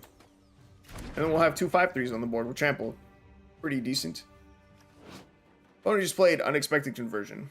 It's 2 and a blue for a sorcery. It says draw 2 cards, then you may exile an instant or sorcery card from your hand. If you do, search your hand and library for any number of cards with the same name, exile them, and then shuffle. Seek an instant or sorcery card for each card exiled from your hand this way. That sounds nuts. Let's see. They're trying to grab solve. They're using solve the equation, probably to grab whatever gives an extra turn. No, a Time Twister instead. Okay. Okay. Our hand is about to get Time Twistered away. I don't think our play changes. We could try to kill Oracle of the Alpha. I don't know if he has bounce effects, but him bouncing and replaying Oracle of the Alpha, I'm sure would be bad for us. Nylea's Presence makes no sense to play because if it draws this card, that's going to get shuffled away anyway as well. I think, yeah, we stick to the regional plan. Shoba Brawler number 2 and Prismatic Omen. Yeah, because I doubted that they would block with Oracle of the Alpha. There'd be no point. Time Twister me, baby. Time Twister me. Do it. Give us some free gas. Blood of Tears. Dog shit.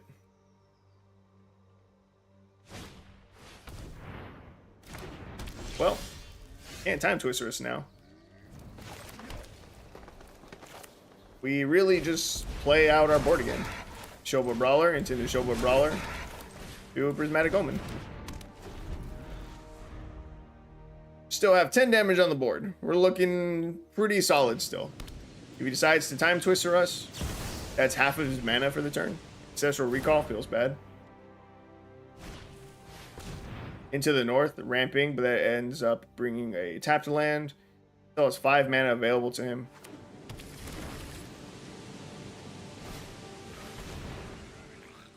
He now has only 3 mana available to him. I think he's trying to redump his hand before he Time Twisters. But if he Time Twisters here, he has no blocker. He's taking 10 to the face. Bro, give me an Outrider and we win. He gave us the Outrider, we win. Let's fucking go, dude. That's what I'm talking about. The Outrider is too strong. Got his ass. Get out of here, dude. Get out of here. Our 2 drops are too strong. Immediately getting to replay double Neshoba Brawler into Prismatic Omen because they are all so low cost is what won us that game. It set us up to have the damage, connect for 10 this turn, drop the Myria's Outrider, and win the game. Let's fucking go. After he bounced our whole board to our hand. Get out of here. Didn't doubt it for a second. Easiest game of my life. Easy day. We got a pack that we can crack open. Celebration of our victory. Easy day. Hell yeah. That one felt good. Bro, the Outrider. Outrider's too damn good. It's too good.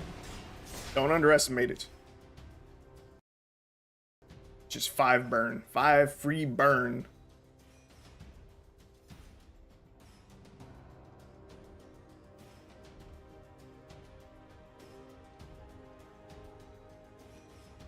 I need Untapped to update. I want to see if we were on the play or on the draw for that game. Because I never remember and I never bothered checking when it comes time to mulligan. And I really should. But if we won that on the draw, it's even more impressive. But let's fucking go, baby. Let's go. Oh, I had missed one of your earlier comments, Voyager. Right after you said I don't play Magic as much, you said it's all good though. I work at a card shop. I get guff constantly for not knowing Magic cards. I think it was on the draw because of Time Twister. perhaps. But yeah, I completely skipped over that comment for some reason. But you don't even play Magic as much, bro. And you work at a card shop.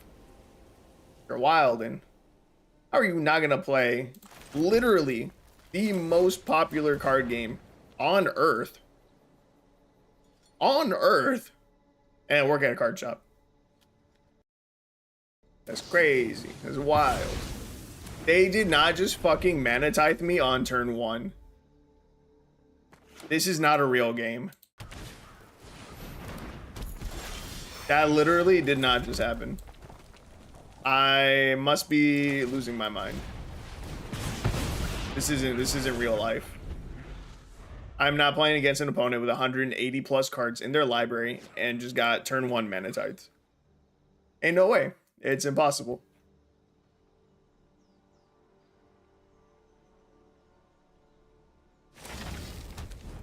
Bro, we better not lose this fucking game. I swear to God, if I lose to someone who's actually running mana tithe. Oh my, oh my. Okay, so we got 3 mana here. What do I get down? I think it's the Brawler. Because if we top deck another Forest... No, that doesn't help us. Actually, if we top deck another land in general, we can play Rada. And then the turn that we swing with Rada and the Shoba Brawler, we can get Prismatic Omen down. You better don't be using a removal spell. God damn it, dude. This guy's annoying the fuck out of me. And there's also no fucking chance that in his 180 card fucking deck that he finds 2 copies of SRAM in like the first top 10 cards. This is not a real match. I don't know what the fuck's happening. But it's bullshit. There's literally no chance of you finding 2 copies of the same card within top 10. There's no shot. Yeah. You said I've been meaning to make a nice new deck, but I'm just kind of getting the cards I need beforehand. Understandable. And what the fuck, a 181 card deck. Dog. There is a disgusting amount of people on Arena who run more than 60 cards in their deck. For no reason. Makes no sense. I don't know why people do it. I constantly see people with like 69 cards in their deck. Well, that's not a good example. That one's funny, so I can see why people do that. With like 67 cards in their deck. With 74 cards. With 86. Just random ass numbers of cards in their deck for no reason. Makes no sense. 100 plus? I see 100 plus all the time. I don't know what's going through people's minds when they build these decks. It makes no sense. But they do it frequently. Alright, so let's see. I think we set up Charioteer, Prismatic Omen, so that way when we play Armiria's Outrider, it will get the full 5 burn. Next turn when we swing, as you just saw, Kenra Charioteer is going to be an 8/8 with trample, so that's going to be pretty good. Right now, their SRAM is a 2/2 with lifelink and flying. They're probably looking to find some kind of effect, you know, that gives +1/+1 for every enchantment and artifact that you control. There's a couple cards that do it, and I can't think of anyone. There's, I think, Michigo's Reign of Truth. I think that's the full name. God damn it, dude. Of course he has more fucking removal. This dude's really pissing me off.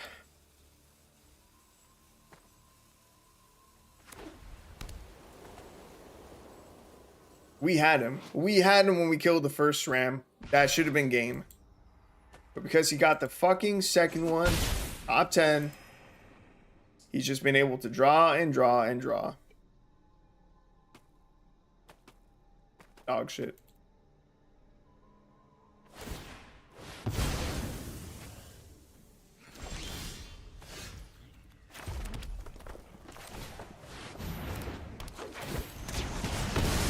Burn 5 over the top, swing another 3. They damage. Them shutting it down our Rada is really bad. takes a lot of damage off the table for us, which sucks. Let's see. You said, especially when you couldn't get Prismatic in the first 4 games. Honestly, it was fucking dog shit. Luckily, that does not seem to be an issue anymore. Don't know what changed in the shuffler's mind, but it's being nice to us now. So good.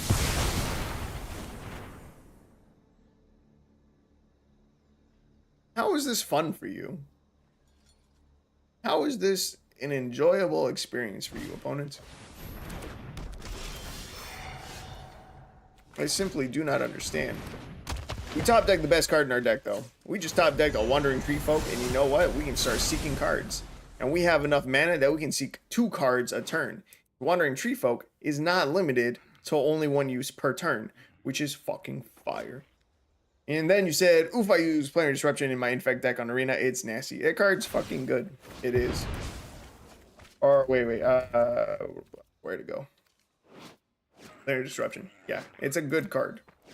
So is Ossification. Ossification is also one of the best removal spells that we've gotten recently, especially for budget decks, because it rewards you for using basic lands. Bro, get the fuck out of here. God damn, dude. Can I have anything for more than a turn? Or even just a full turn? Fucking stupid. Alright, Nylea's Presence, I need you to hit something good. A forest is not something good. Alright, Chariot's here.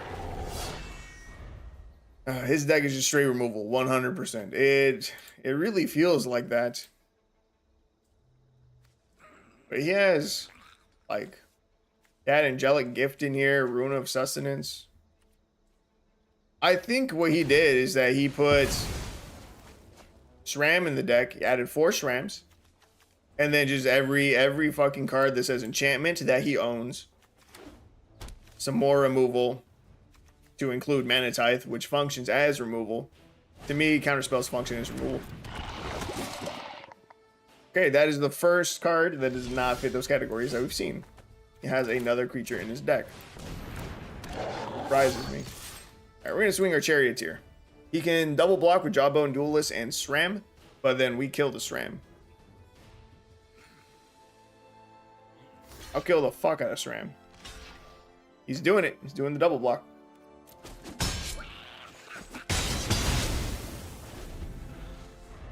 And he gave us his board.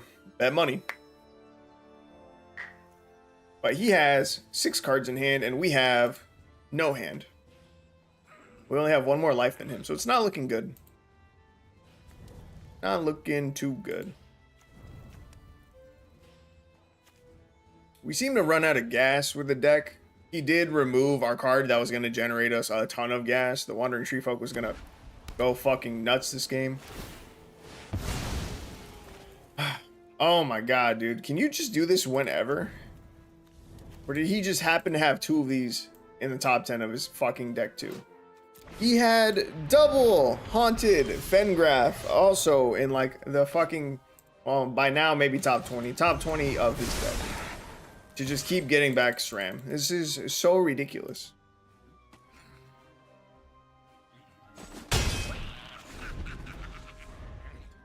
I was gonna say I'd bet money he board wipes us here again, but that wouldn't make sense for him to bring back SRAM just to board wipe. Ah, man. This guy's annoying the fuck out of me, man. I don't even care if we win. I just want this one to be over.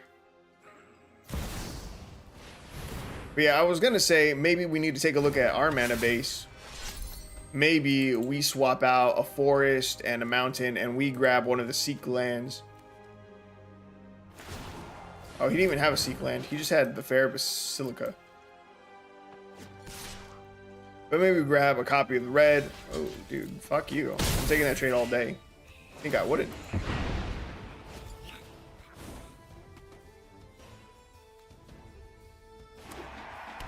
A quick creature dies, returns to its owner's hand. I should not have taken that. Okay, Tree Folk. Thank you. You can only activate it once, but I'll take it. Here he is, Outrider. It's so close. It's so close. If he doesn't block here, he goes down to 7. Here's Outrider can drop him down to 2. We're so close to ending this godforsaken match. Yeah, I think after this, we're going to cut out a forest, we're going to cut out a mountain, we're going to grab Seek lands, and then that'll just be a little more that we can do, you know. Commune with Spirits. If I commune with Spirits, what's the best card that we could hit?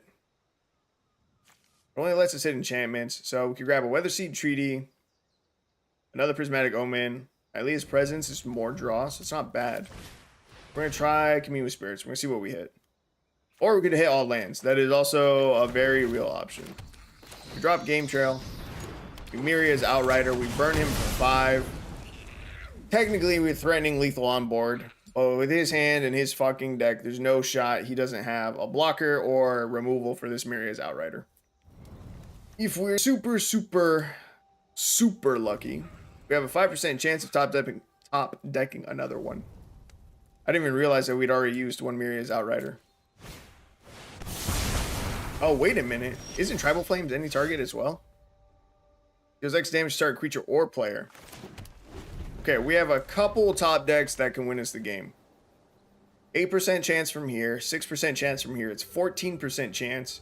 Hylia's Presence is also a pretty good top deck. It's 22% chance of top decking a good card. Oh, man.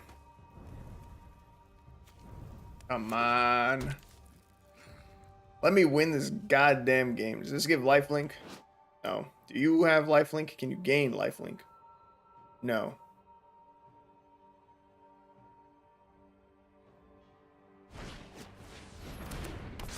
Okay, see, this is what he was looking for earlier.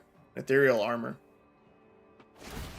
That's one of the payoffs for having a lot of enchantments and shit. Okay, that is enough damage for us to die. We need to Weatherseed Treaty. We need to skip ahead to create a 1/1. Luckily, this draw keeps us alive for 1 turn. It gives us 1 more shot. It's like a 25% chance. I already forgot the math. I think it was 22%.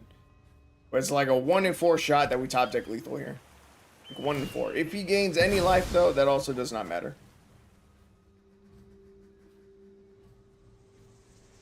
No lifelink, no flying. Don't do it.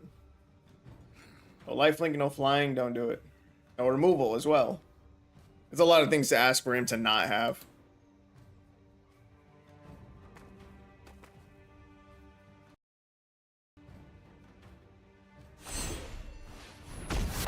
He's specializing. He's still digging. He's still looking for an answer.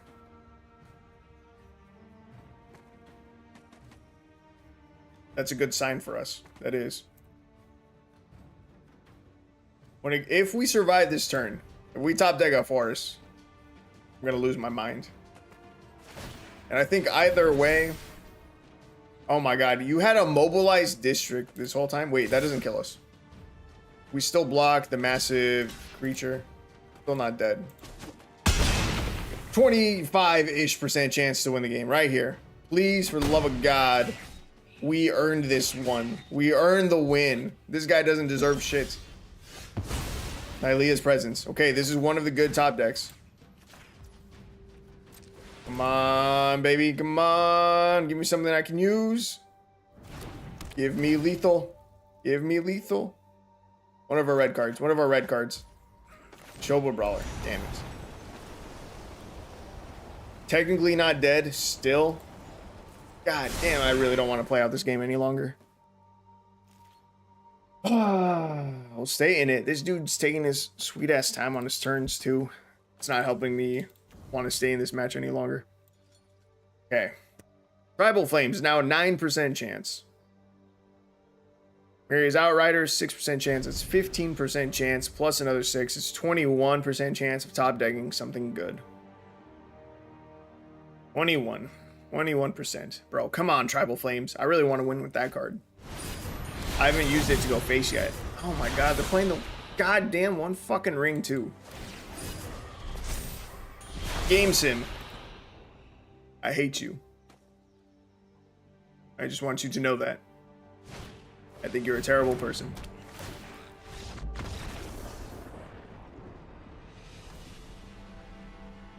All right, I am done playing with the domain deck. I need a new tribal deck. I want to build a new tribal deck. So someone suggests some kind of tribe. And I kind of want it to be a weird creature. Something that you don't see a lot of. Don't pick horses. I've built horses before. I have a Crested Sunmare deck right there. Don't pick horses. Yeah. Pretty much any other tribe should be fine. Although, actually, we just did werewolves. We just did vampires. Those should be off limits too. Just did spirits. Just did fairies. I've actually done a lot of tribal stuff recently. Warriors and merfolk. We just did them as well. God damn. Got an elf. I actually do not have an elf deck, surprisingly.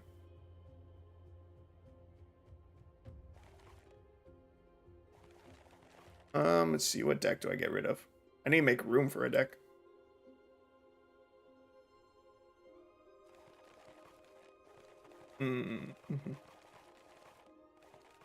These can I delete? What was this one?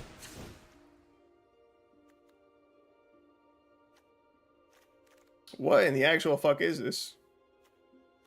One generous visitor, one kami of transients, one Jukai naturalist, one Sithis. And then 44 plains and 12 forests. It looks like this was a placeholder for a deck that I was going to build and just did not finish. Oh, that is an easy deletion. Like I said, I think that was just a placeholder for a deck. I think I wanted to leave it at the top of my decks at the time, rather than leave it unfinished and then it gets automatically placed all the way at the bottom. Oh, that was weird. And that's probably been there for a really long time. Elves, though, that is going to be a little bit, I think, of a challenge, actually. Elves are super busted, but the reason why they're super busted is because all of the good elves are rares or greater. And they just, you know, all fucking synergize with each other. Allosaurus Shepherd, you always see this in mono green elves. Elvish War Master, you always see. Elvish Clan Caller, you always see. Gala Greeters, you see it all the time too. It's already 4 elves that they always run. I always see Leaf Crown Visionary. Literally always, never once have I played against mono green elves and they didn't have an Elvish Archdruid on their fucking board as well. Thorn Lieutenant, not as much. Circle of Dreams Druid, not as much. Marwyn, you see a lot of. So picking just one to build around and then hoping the commons and uncommons are good enough to carry us through the rest of it is going to be a little bit sketchy. Elves are the worst, but they are insane. They are. So I think it has to be Elvish War Master. I think I've done this before, and it would explain why I have 4 of him.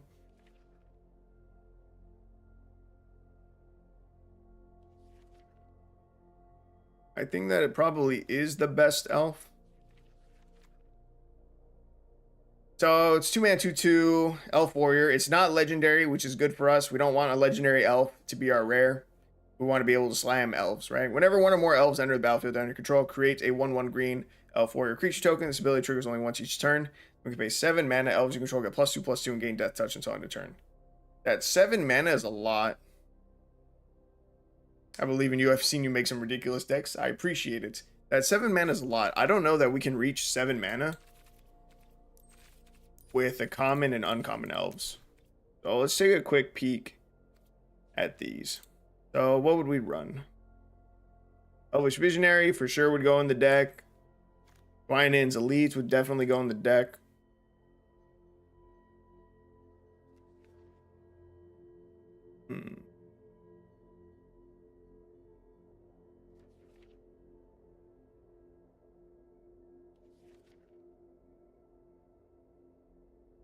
Oh, Imperious Perfect. That's a really great one. This one for sure goes in the deck. You know what? I think we might have to run Llanowar Tribe. If we're running Llanowar Tribe, I think our chances of hitting 7 mana to activate the other dude's ability drastically improves. Elvish Ambush. That's a funny card. It's not great. Definitely doable. What does this one say? It's target creature? Trash.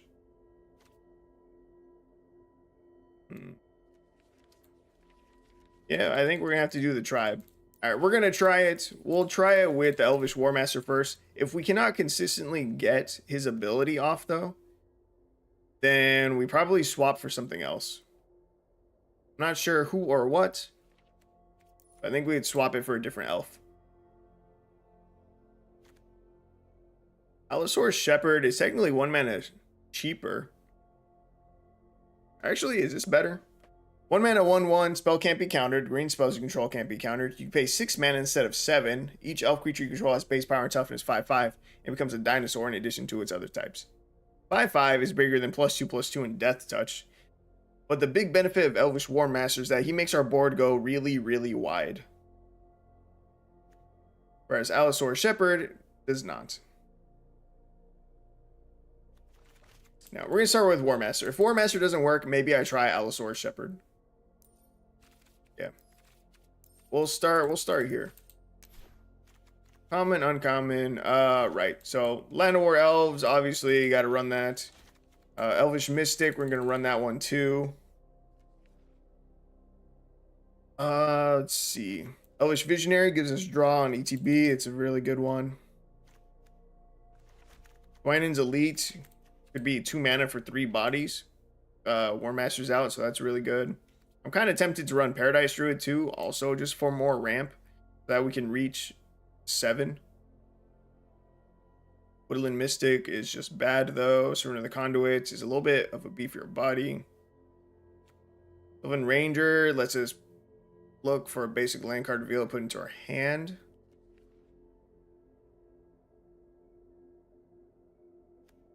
I didn't know Circle of the Moon Druid was an elf. He turns into a bear. He's a human elf druid, turns into a bear.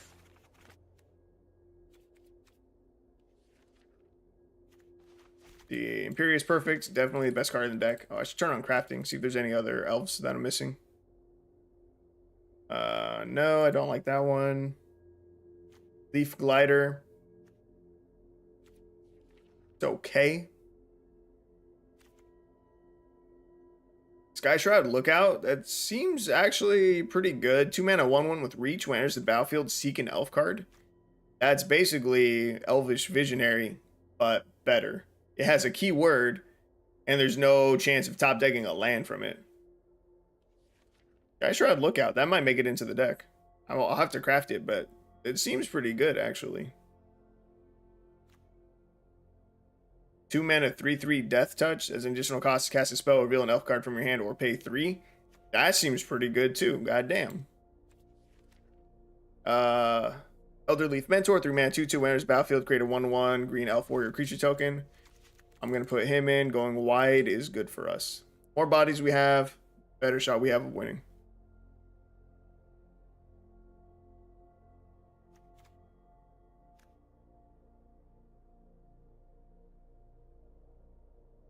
Yo, Fierce Empath.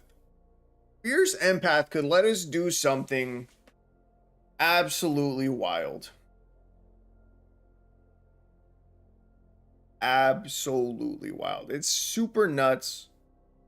It's very trolly. But if it works, it's pretty much guaranteed game. What Fierce Empath does on ETB is it lets you search your library for a creature card with mana value 6 or greater, reveal it, put it into your hand, and then shuffle. It is basically a tutor for a big-ass creature. You know what is a big-ass creature?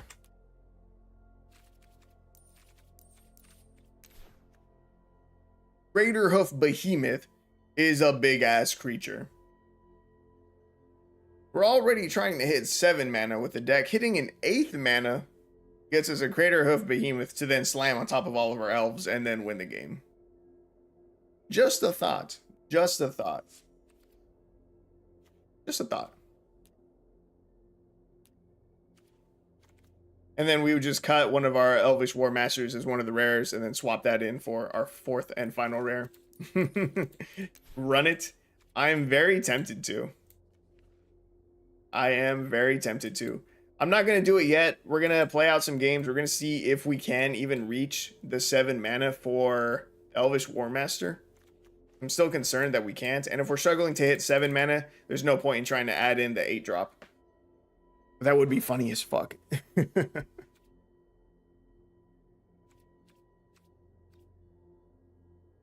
Let's see. But man, it would be hilarious if we just could do it. What does this say? Whenever land enters battlefield in control, create a food or treasure token. Tireless Provisioner isn't terrible. Creating the treasure tokens could be very beneficial for us. Elven Ambush is neat.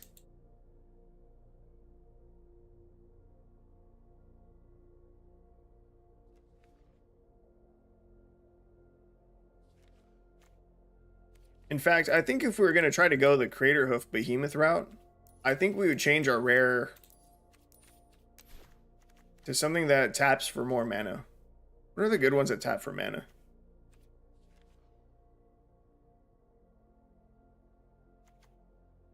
Tap, add a green for each creature you control. Circle of Dreams Druid. That's a good one. Tap, add a green for each elf you control. That's a good one. See, these I think would be better with the Crater Hoof Behemoth combo. Yeah. Makes it way more likely that we'll have the mana that we need. Whenever another elf enters the battlefield and control, put a +1/+1 counter on Morrowind. Tap, add an amount of green mana equal to Morrowind's power. Yeah. I think one of those would be better.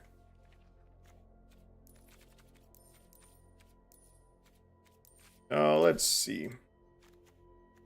Elvish Mystic, Land of War Elves, Dwywin's Elite, Elvish Visionary, Elvish War Master, Elderleaf Mentor, Imperious Perfect, Land of War Tribe. We're not doing bad yet. We're not doing too bad. And take a quick peek at the lower drop ones again. But I think I know final cards we're going to add. Like a 3 or 4 drop creature that I had just seen, and I think it's going to make it into the deck.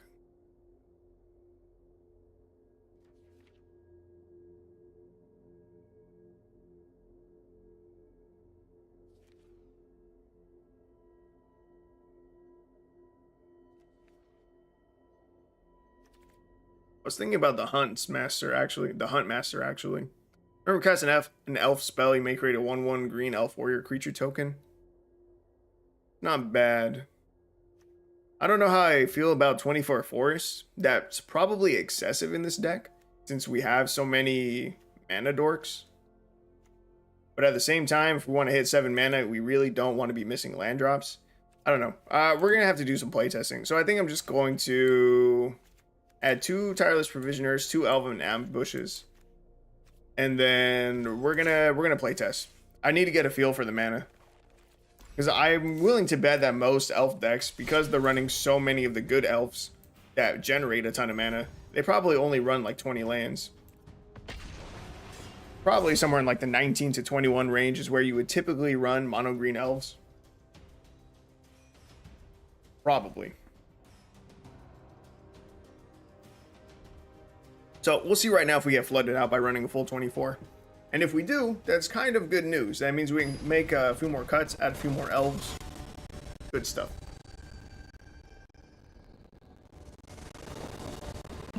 All right. Elvish Visionary. Cool. This is slow hand, no 1-drops. Feels a little bit bad. But Elvish Visionary should draw us into land number 3. You know, worst case scenario, that should get us land number 3. Land of War Tribe, we get that down on turn 3. And then that's 6 out of the 7 mana that we would need for our War Master. Also, we kind of need to find the War Master. Something that we definitely lack in this deck are Lords. We only have... Wait, is Elvish War Master a Lord? I don't think he is, right? No. He is not. He can just buff our board. I'm gonna concede already. We're not even gonna try to play against Mono White Lightning. I gotta go pee. I'll be right back.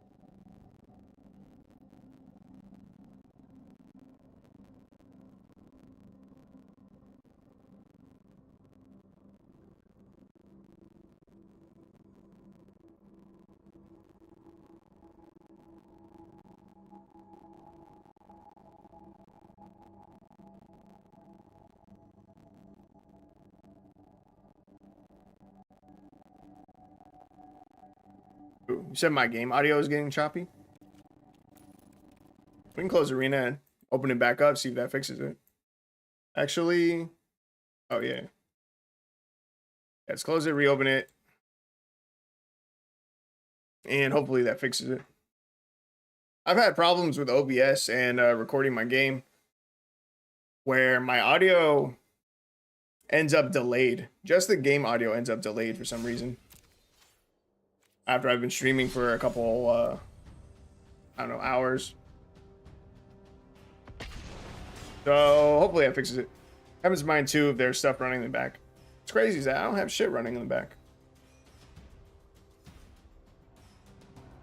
I have my YouTube open, obviously, to monitor the stream and check chat. Got 2 more windows open, and then literally that's it. All right, opening hand: Land War Elves, Dwynen's Elite, Elvish Visionary, Elven Ambush. All right, seems not bad. But yeah, in that last game, there's no shot that we win. There's no shot that budget Elves beats a turn 1 Soul Warden. Nah, not in a million years. There was no point in playing that game.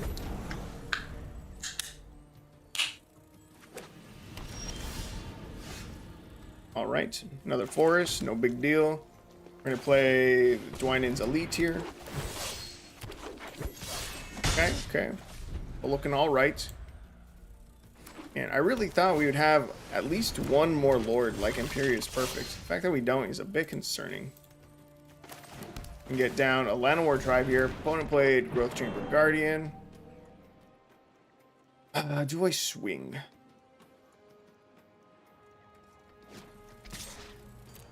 I'm going to offer them the trade. I don't know that it's a good idea, but I'm going to offer them the trade. All right, they take the damage. That's good for us.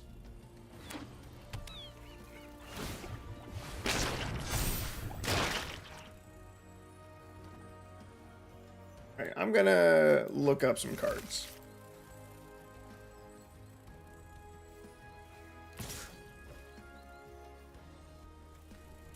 No blocks. It's a lot of damage.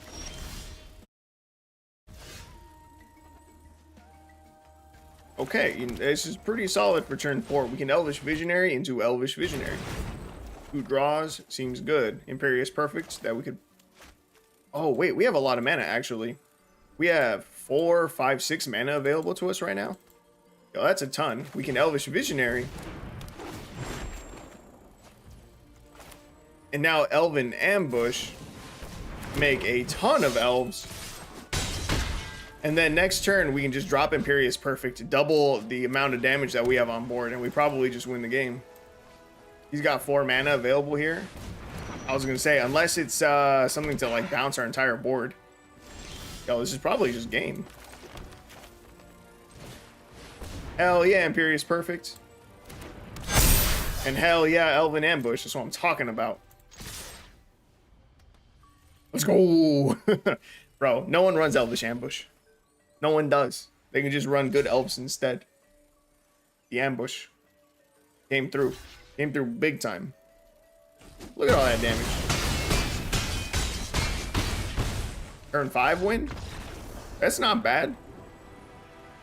That's not too bad. Come on, look at that. Oh, look at that. All right. So if we had found our War Master, mana was not going to be an issue. Not going to be an issue. That was only one game, and that was a game that we had the tribe, so it definitely helps.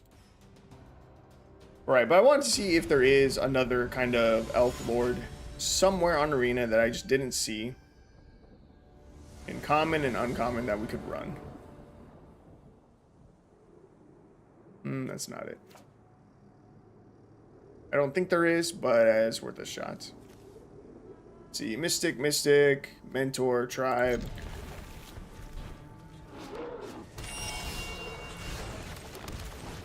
All right, the game really likes giving us the Llanowar tribes. That's good. We can use that.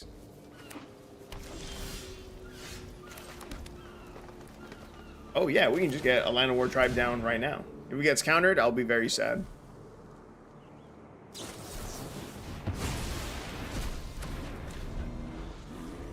I am now very sad.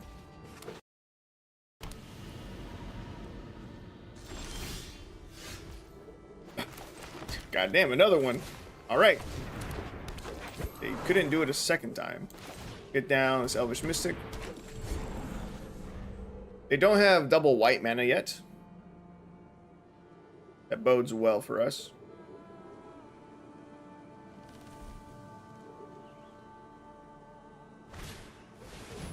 Sunset Revelry.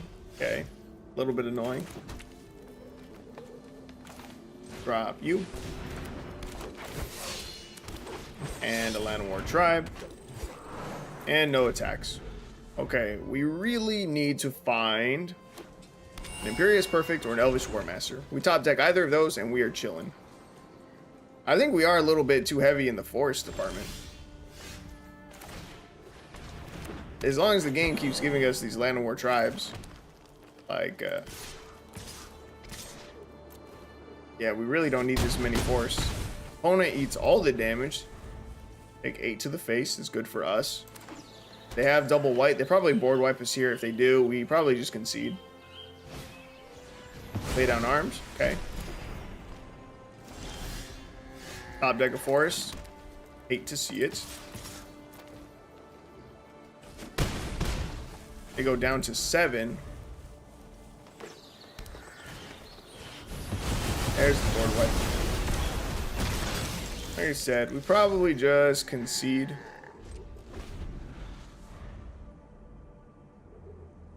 Yeah. Yeah. Let's concede.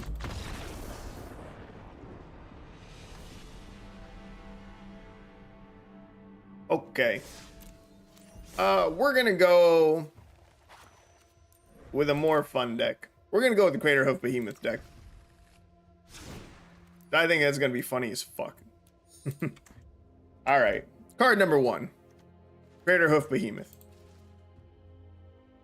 Elf, library. Where are you? Did I have to craft that card? I think I did have to craft it actually. Fierce Empath. You are going to win us the game. Do you hear me? Fierce Empath.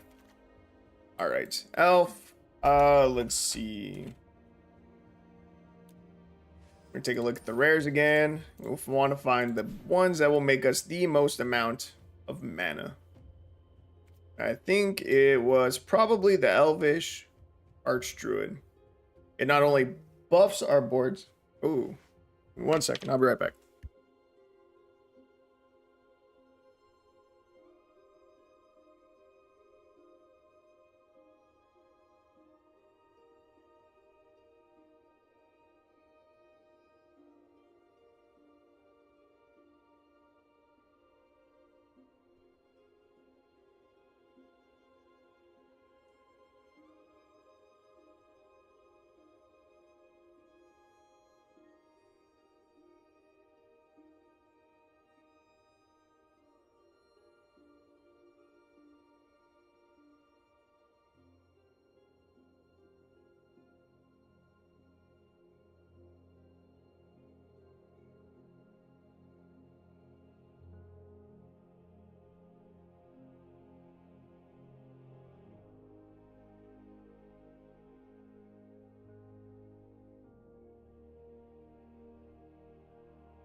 I am back. Okay, what was I saying? Right, Elvish Archdruid, probably just the best rare that we can run. It functions as a lord to help buff our board in case we don't find the Fierce Empath to then find the Craterhoof Behemoth. So we can win without it, and then it taps to add a green for each elf we control, which then can, you know, get us the mana we need for the Craterhoof Behemoth. So I think that's probably just the right move. It's just a better version of the Circle of Dreams Druid. And I think it's more consistent Then Marwyn.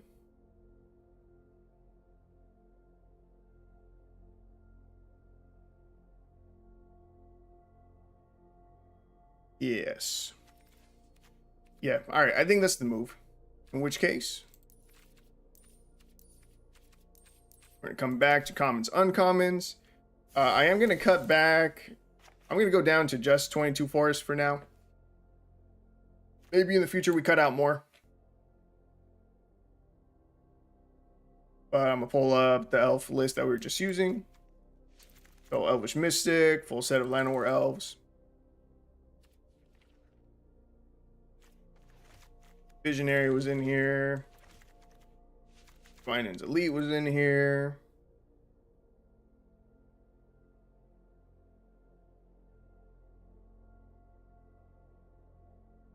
Let's see, the Elder Leaf Mentor. It's a 3-drop. There he is.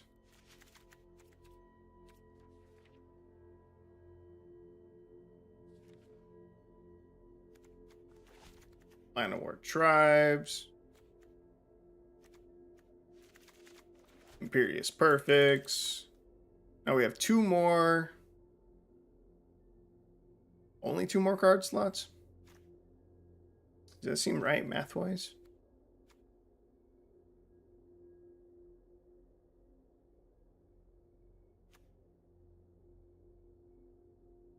Oh, yeah, we added the Fierce Empaths. I was like, I feel like we should have more slots available to us. But 4 of our slots went to the Fierce Empath now. Okay, so we're fine, we're fine. In which case, the last 2 slots, they just go to Elven Ambush. And then, so we're not adding... We had 2 copies of Tireless Provisioner in the original list. Those are gone. And now, I think this is it.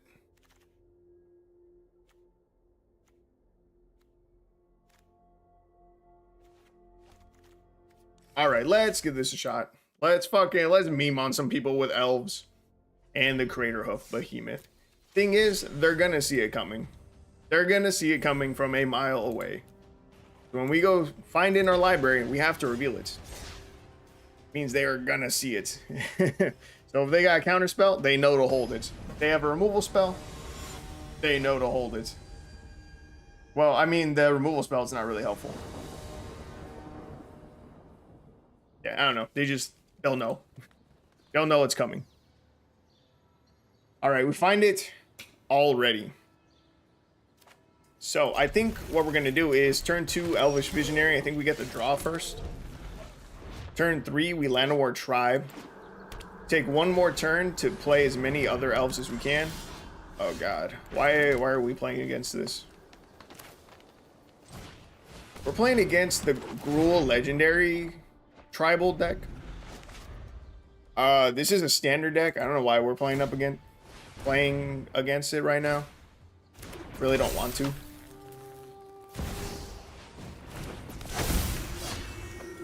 See this? See this? They just dumped our hand. I don't know why you would play out 2 rubies. Makes no sense.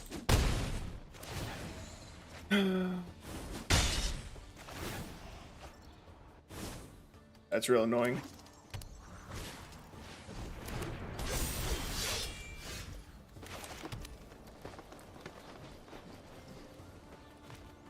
I'm just gonna concede.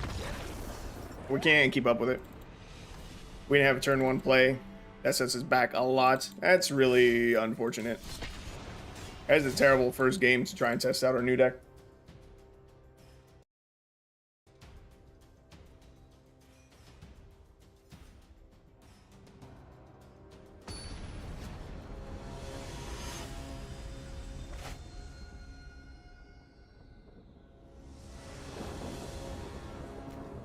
Alright, let's try that again.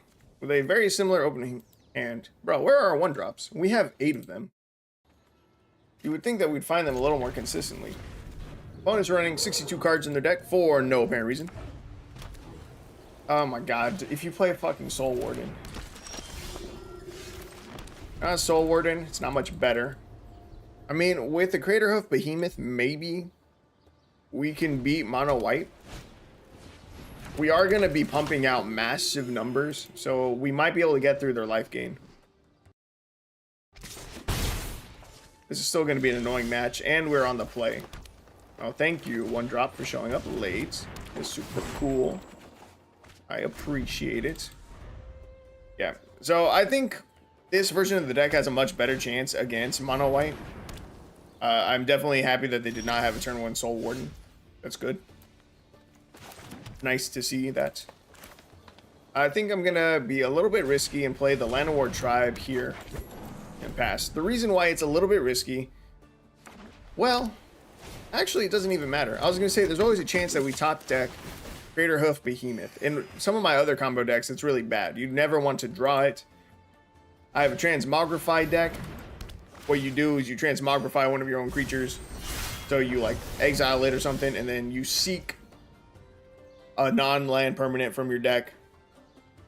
Or you find one, put it on the battlefield, and it's always Greater Hoof Behemoth, and you cheat it out on turn 4 that way. So drawing it's really bad. But in this deck, drawing it actually doesn't matter. I was going to say it's risky to not play out the Fierce Empath. Then we risk drawing our Crater Hoof. But that really just does not matter. So, what do we do here with 4 mana? You can either Elvish Mystic and then play Archdruid or the Llanowar Tribe. And they're almost exactly the same. Oh wait, we can play both. Haha, I forgot we had a Llanowar Tribe already. No attacks. Alright, we have the mana we need. We are going to use the Fierce Empath to tutor. I don't think we'll be able to get down the Crater Hoof. So next turn, it'll have to be next turn. Next turn we go for lethal. Fierce Empath. Grab the hoof. Hell yeah, take action. Only got one option, bet money. We could slam it right now, but that taps down both of our Llanowar Tribes. And one of our creatures has Summoning Sickness, so you don't want to use it yet. You want to be able to swing out with as many creatures as you can. So now we have 8 elves. I can just tap down the Elvish Archdruid, and that will pay for all of the mana that we need for Crater Hoof Behemoth. Which means that all of our other elves are available to swing. And now we're just gonna, you know, hit our opponent for a stupid amount of damage. They are up to 31, but all of our creatures are gonna get +9/+9, if I'm not mistaken. I'm gonna tap you, that's 8, that's exactly it. Right, everything should get +9/+9, right? Yes, it does. And that's just a fuck ton of damage. God damn. Yeah, it's pretty good. Pretty good. I'm trying to do the math. It's 25 plus 44 is 69, right? Nice. Plus another 13. 82 plus another 14. I think that's 96 damage that we just swung. I think it's 96. My math might be a little bit off. Definitely very possible it's off. But elves plus Greater Hoof is good. It is pretty damn good. All right, I am feeling this. I am feeling this version of the deck way more than the last one with the Elvish War Master. Yeah, this is just better. This is just way better. This has to be way more consistent too.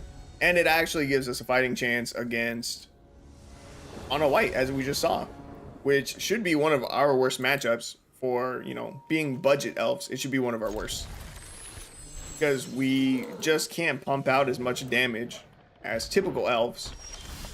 Because typical elves can make all their elves like 3/3s, 4/4s, 5/5s, you know, usually like turn after turn, and then be swinging enough damage to still just win the game. We can't really do that. We only have 2 lords in our deck, and one of them is not even a full set of the lord, so it's not as great.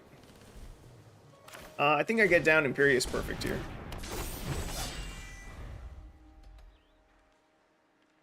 Next turn, we have 4 mana available to us. I think we Archdruid and then use Imperious Perfect's ability to make another token. We want to try and set up for a really big Elven ambush. No blocks. And so we want to try to squeeze in as many tokens as we can from Imperious Perfect as we go, you know, throughout the turns. Let's see. Yeah, so I think we just Elder Leaf Mentor here. Opening the Wilds of Eldraine's packs. Didn't hit a doubling season, but scored a Smothering Tithe. Very solid, very solid. Kind of a win considering I only had a proxy of it. That is a huge win. Bro, Smothering Tithe is fucking nuts. That card is awesome. And when it first came out, I was very excited about it. I am very much a white player. For as much as I shit on mono white life gain, as much as I hate it, I'm a white player. White is my favorite color, without a doubt. Which surprises me. I really didn't think that that would happen. When I first started playing Magic, I thought white was kind of lame, kind of lackluster, if I'm being honest. Green was cool.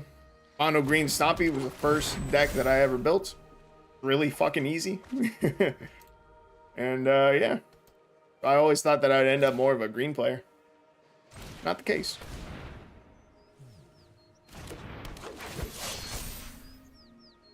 I usually do white-black token control. Sounds cool. Let's see. No attacks here. We're struggling a little bit for mana. I should have played the Elvish Archdruid sooner. I don't know why I haven't. I probably should have gotten it down this turn at least. That way we can, you know, tap for what would be like 7 mana. Dump the rest of our hand to include the Elven Ambush and double the size of our boards. Want to use Go for the Throw and Imperious Perfect. Feels bad. Our board just got really, really tiny. But nice. You play Commander? Or even, yeah. What formats do you play? Because Smothering Tithe is fucking nuts in Commander. It's a really good card. That's what I was thinking of. That's the format I was thinking of when I said it was really good. And like, you know, a 60 card format, it's not nearly as good. For being a budget deck, this isn't too bad. It's not too bad. I think we're chilling. 3 Elvish Archdruids and 1 Greater Hoof Behemoth. Hilarious. When this deals damage to me, they get to do stuff. So I don't think I'm gonna let them do that stuff. I usually play Commander here where I live. Okay, that's good, that's good. Commander is pretty damn good. I don't want to swing yet. No attacks yet.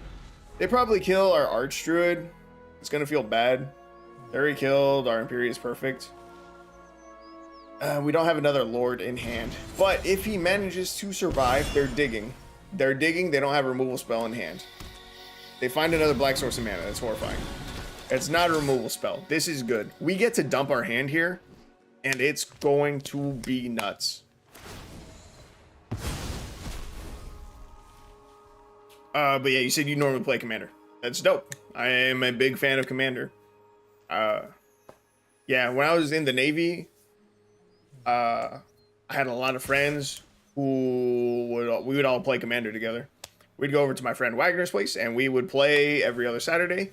And there's normally a good amount of us there. Anywhere between like 4 and I think 8 people. I think 8 was the most I ever saw. So 2 full pods. But pretty consistently, there was at least 4 of us, which is good. Obviously, very good. And yeah, Commander's a fucking blast. Okay, so let's see. I tap this. It gives us 7 mana. We get this down. I don't even know why I'm bothering to count mana. We either have it or we don't. And we pretty clearly have enough mana to just go ahead and dump our hand. This Elven Ambush is going to be really, really good.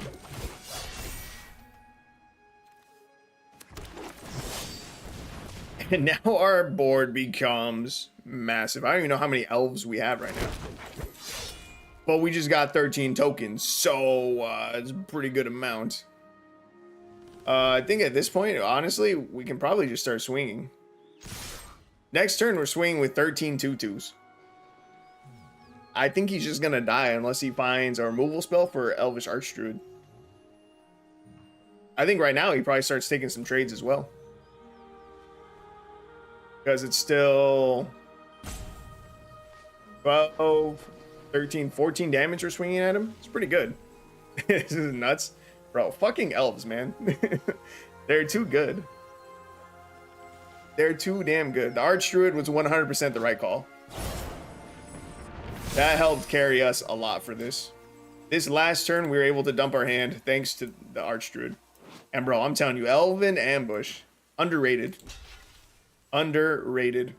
It gets overshadowed by a bunch of the other rare and mythic elves. It's fucking good.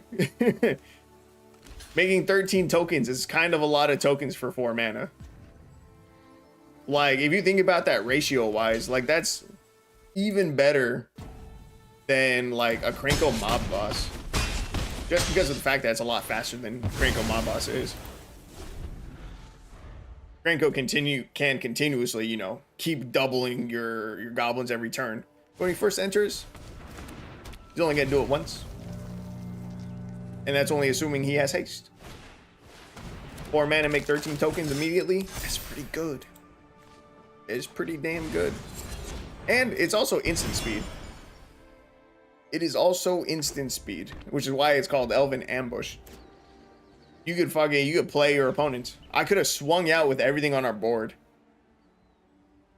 And then waited for him to swing back at us and then just, boom, drop 13 tokens in front of his face. Which probably would have been the right play. I should have held back the tokens and just flashed them in at his end step. But I don't think it matters. His only way out really was if he had a board wipe. So we're gonna swing out.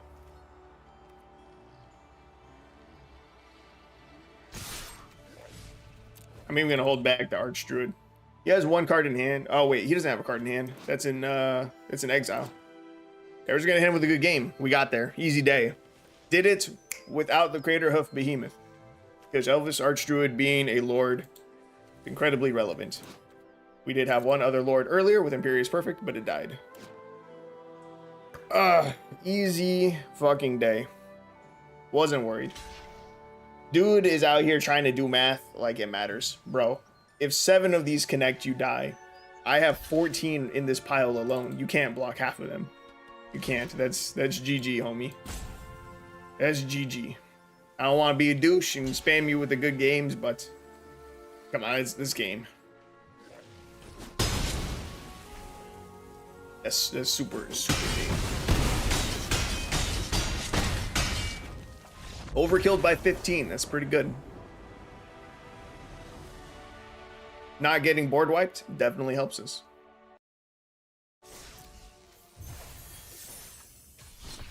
All right, we are now 3 games in, and we are 2-1, whereas our first elf deck went 1-2. So we've gone from a 33% win rate to a 67. Seems pretty good. Seems pretty good. Man, I really wish we had had better luck with our domain deck.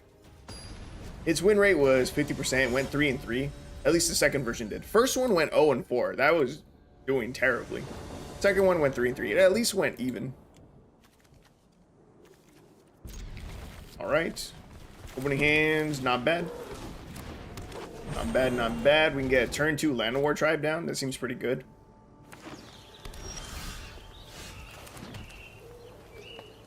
Detmir's Garden. I'm liking the sound of that. Because they're running Jetmir's Garden, they're running Naya colors. I remember that one. I remember that 3-color name. Because they're running Naya colors. Oh, never mind. They're a 5-color deck. Forsaken Crossroads, choosing blue. I was going to say they probably don't have a lot of removal. But I am now concerned that they are 5 colors and chose a plains when they already had a white source, which now leads me to believe they're going to board wipe us on 4. How much damage can we do prior to that? Not a lot, I don't think. That's a bummer. I think I go for the Fierce Empath already. We try to get Crater Hoof Behemoth. And we're just not going to have enough bodies still. Even with Elderleaf Mentor making us another one. I think we're going to be one turn too slow to kill him before he board wipes us. Fable the Mirror Breaker. That doesn't mean he doesn't have a board wipe in hand. So, do we risk it? Do we go for it? We do. We do go for it here, actually. We have 4 mana. I can play... No, fuck. It doesn't matter. I was going to say, we can Elven Ambush. But doing that in response to his board wipe doesn't actually help us. That doesn't make any sense. God damn it. We're also short on mana for Craterhoof Behemoth. We're 1 mana short. Feels bad. So, fuck it. I think we just try to go as big as we can. We have a 39% chance of top decking land. If he has a board wipe, we just lose. It is what it is. We were never meant to beat board wipes anyway. And he discarded 2 cards. He was digging. Fabled Passage. He has the mana now. Even if he didn't have the mana, he could have swung his 2/2 at us. That's not a board wipe. That's not a board wipe. I repeat, that is not a board wipe. 39% chance we win the game right here. 39% chance. God damn it, it's not a land. Opponent scoops anyway. Let's go. I will take it. I will take it. He could not dig deep enough for the board wipe. Let's go. Wasn't worried for a second. 0 doubts, baby. 0 doubts. Hell yeah, GG's. I will take it. Things are getting a little bit sketchy there, but we lucked out. He couldn't find the board wipe. And I would guarantee he has board wipes in that deck. He played no early game creatures. Had a lot of digging in his deck. He had the right colors to be running board wipes. I guarantee he had the board wipes. That game wasn't over yet either. At most, we could have swung like 8 damage, maybe. And we didn't top deck the land that we needed for the Craterhoof Behemoth. And he didn't stop to counter mana. He wasn't dead yet. For sure wasn't dead yet. Had at least 1 more turn. But dude was not having it. I'm okay with that. I'm very okay with that. Alright, now let's see. This hand, we have 3 mana. Do I get down an Imperious Perfect already? Or do I be greedy, go for the draw and the Llanowar Elves instead? I think I'm going to go for the draw and the Llanowar Elves instead. Yeah, holding on to the Imperious Perfects is probably just better. Their main upside is, you know, buffing our entire board. Oh my, the self-mill deck. This is something that is supposedly really popular. Glimpse the Unthinkable is something that they really did not want to mill, though. That's something they want to cast on themselves. Let's see. I already forgot what I was saying. Oh, I was saying I want our board to be as wide as possible by the time we drop our Imperious Perfects. If I play the Llanowar Tribe here and now, next turn we can double Imperious Perfect, giving our board +2/+2 across the board. And I think that maximizes our damage. Opponent's gonna mill.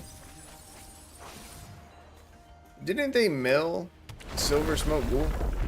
At the beginning of your end step, if you gain 3 or more life this turn, return it. Ah, okay.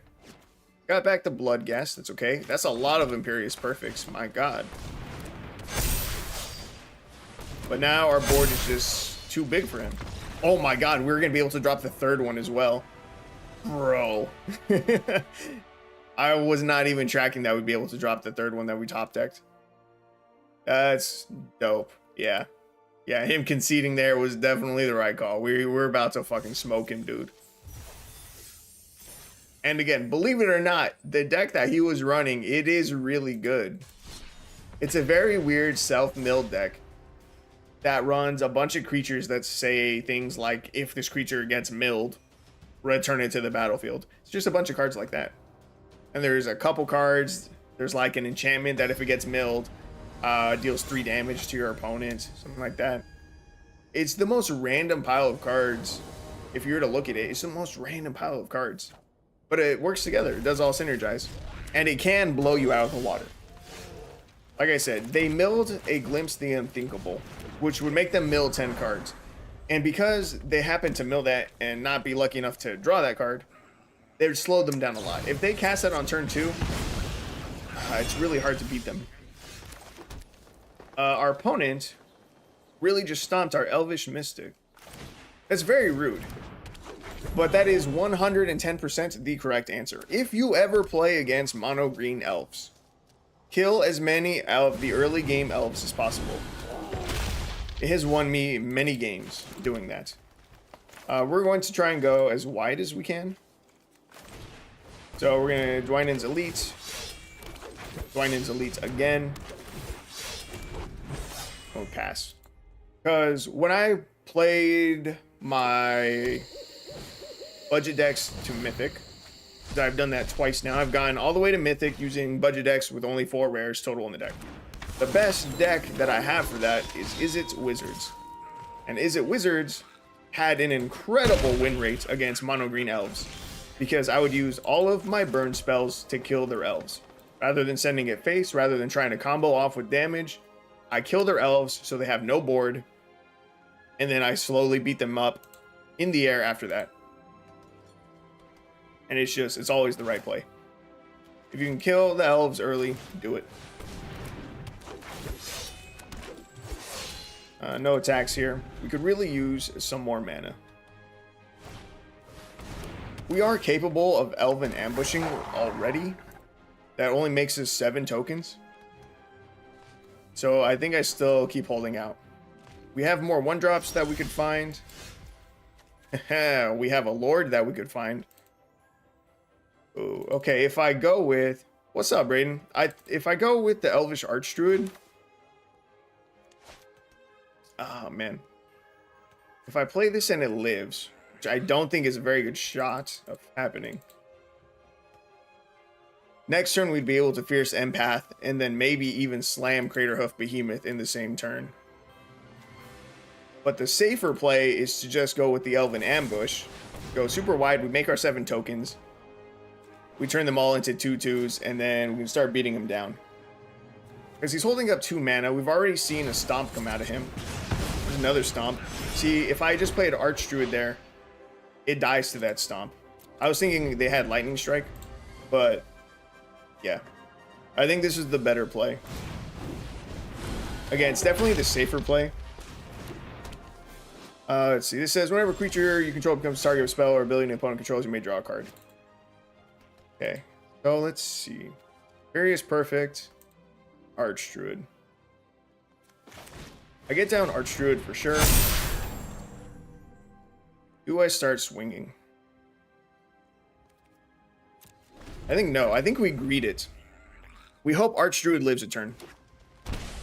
If Archdruid lives a turn, like I said, I think we can just slam Craterhoof Behemoth. How much mana do you give me right now? 9, 10, 11, 12, 13. Yeah, Archdruid, and then, yeah, that's just game. Watch, check this. All right, we tap Archdruid. We cast Fierce Empath. We grab the Craterhoof Behemoth, take action. And everything on our board was going to get +14, +14. Opponents already knew. Everything was going to get +14, +14, and trample. And we were about to completely destroy him. We won that game because I'm a big brain out here. I knew he was holding up the removal spell. And because I waited to play the Archdruid, this let us get enough mana to be able to play both the Empath and the Craterhoof in the same turn. Let's go, baby. Bro, motherfucker, he knew he was out of there. He was super out of there, bro. It's too good. Elves are nuts. Look at this. They're cracked. Don't look at that one. We're 5-1 with the budget elves right now. They're cracked. Absolutely cracked. Even on a budget, they're fucking people up. It's just nasty. That's crazy. I am really surprised that I didn't have an elf deck already. I don't think I've tried building elves in a very long time. Alright. Visionary into Llanowar Tribe, into Llanowar Tribe / Imperious Perfect as well. This seems pretty good. All we need to do is find one more land. Opponent's going first. We're on the draw. Yeah, we're straight chilling. There's almost no shot that we can't find our land drop with like 4 draws. The hand is nuts. It's not bad. It's not bad. It's not gonna go super wide yet, which means Elvish Ambush isn't gonna do a ton yet. Third Tribe, but not exactly what we were hoping for. I have no idea what that card is. All right, see, now it's getting a little bit dodgy. We really need to hit this land drop. 39% chance off the top. Easy day. All right, they played Likeness Looter. Never heard of it. Blue and a black for a 1/1 fairy shapeshifter with flying. Tap, draw a card, then discard a card. Then you pay X. Likeness Looter becomes a copy of target creature card in your graveyard with mana value X. Except it has flying and this ability. Activate only as a sorcery. I was going to say that's a really cool card. But my initial thought was that you'd be able to use it to like cheat. Basically cheat out a really cool card. But you can't. I think that card is very meh. But it looks like we're playing against Dimir Fairies. See, there's a Sheoldred. You still have to use 4 mana for this ability. I guess technically next turn they can turn this into a Sheoldred. But why discard the Sheoldred rather than just play it out? I don't understand. If you play it out first, then you can just have it, right? And then if it dies, it goes to the graveyard anyway, and then you can use the Likeness Looter to turn it into a copy of Sheoldred. Like, this doesn't cheat it out any faster. This doesn't benefit you. I think it's just weird. We play Land of War Tribe. Opponent held up a lot of mana. I think Land of War Tribe either gets countered or dies here. But it's not a big deal. We got 2 more in our hand. If it sticks for 1 turn, though, we can dump a lot of our hand. Hell, we could drop 2 more Land of War Tribes. And at that point, we have 9, 10, 11. Oh, no, 10. We'd have 10 mana. That's a lot.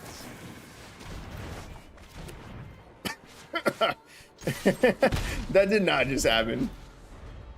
No one runs Cyclonic fucking Rift in a 60 card deck. No one on Earth runs Cyclonic Rift in a 60 card deck. That is as ridiculous as someone using Smothering Tithe against me a couple games ago. That is absurd. Oh, you know what? I guess that is a benefit. Your Sheoldred has flying this way. People don't really run Sheoldred because, you know, she connects for 4 damage. It's mostly for the, you know, drawing and burning your opponent that way. But, very well, very well. We are on a clock. We might lose this game. Sheoldred kills us in about 3 turns. It's not that much time, and we had a very slow start. Them bouncing our Land of War Tribe did really hurt us. But bro, why would you run this? You know it does this same exact effect. A Fading Hope for 1 mana and you get a Scry.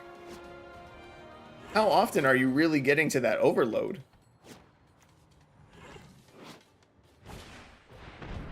There's just no way. You're in Dimir. You have counter spells. You have the best removal in the game. Why would you need Cyclonic Rift? Let's see. What do I discard? I don't know if we need double Elven Ambush. I'm going to dish the Force. I'm going to be greedy. Land of War Tribe looks like it's going to survive this turn. They only have 1 mana available to them. Unless they have a Fading Hope and they're going to bounce it to my hand. I think we're good. Probably don't need the Force.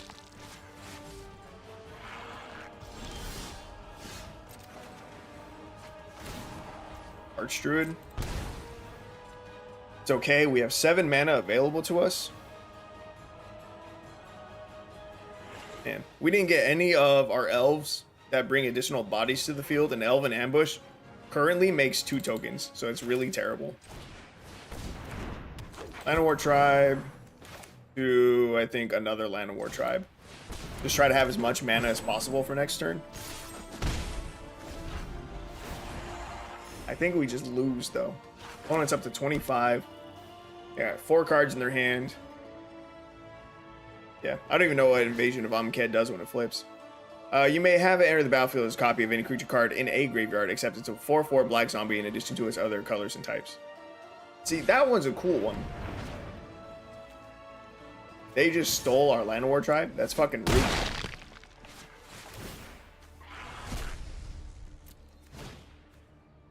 Let's see. What do they even get a copy of? Do they copy our elf, or do they go with the Sleep Cursed Fairy? Yeah, that was dumb of them. They tried to pick Sheoldred again. It's a legendary, my guy. It's not how that works. Okay, so we're dead on our next draw step. Can I kill him from here? I cannot. That was kind of anticlimactic. That was kind of just a boring game. And we lost to a dude who doesn't know how to use the legendary rule. Feels bad. We were on the draw. That doesn't help.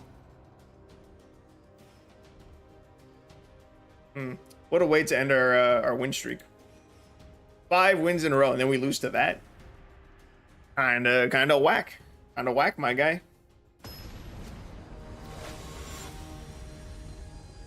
Easy day. We'll brush it off. Move on to the next match. We got this.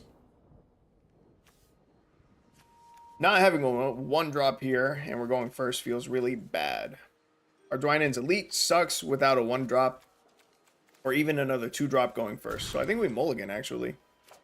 This is a much better looking hand. Question is, what do I ditch? It's the Llanowar tribe. Archdruid is just a better version of the tribe. Next game is where it's at. Dude, 100%.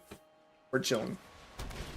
This next turn, I drop... Oh, God. Oh, no. We're fine. We're fine. I normally dread the mono-white matchups, but we're fine. I think I Elvish Visionary. No, did we hit our... It's turn 2. I'm going to go with the Elderly Mentor. Alright, our opponent's going to gain a bunch of life. Super annoying, right? But because we are running Craterhoof Behemoth specifically, we do have a chance to burst for enough damage to get through all of their life gain. I mean, in the one game where we actually saw Craterhoof hit the battlefield, I think it was like 90 plus trample damage that we were swinging. As long as our opponent remains under triple digits, I'm not worried about it. So we're about to miss a land drop, so I want to play the Elvish Visionary and hope we just hit the land. We miss. Feels bad. We can't play anything else this turn. Alright, I need to get down to Elvish Archdruid. It was greedy to not play it just now, but I really thought our chances of hitting a land were pretty good. I mean, we had 39% chance. It's not bad. Still missed the land drop. We have to get down to Elvish Archdruid, otherwise we have no mana to work with. No attacks. The Righteous Valkyrie is online. A little bit annoying, but we have the Fierce Empath, so I'm not worried.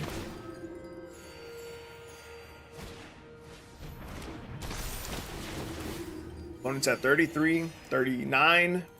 This is why I hate mono white life gain. Okay, Archdruid. How much mana are you giving me? 5? 5, 6, 7, 8 we have total. So, unless my math is wrong, we can drop everything except for Imperious Perfect.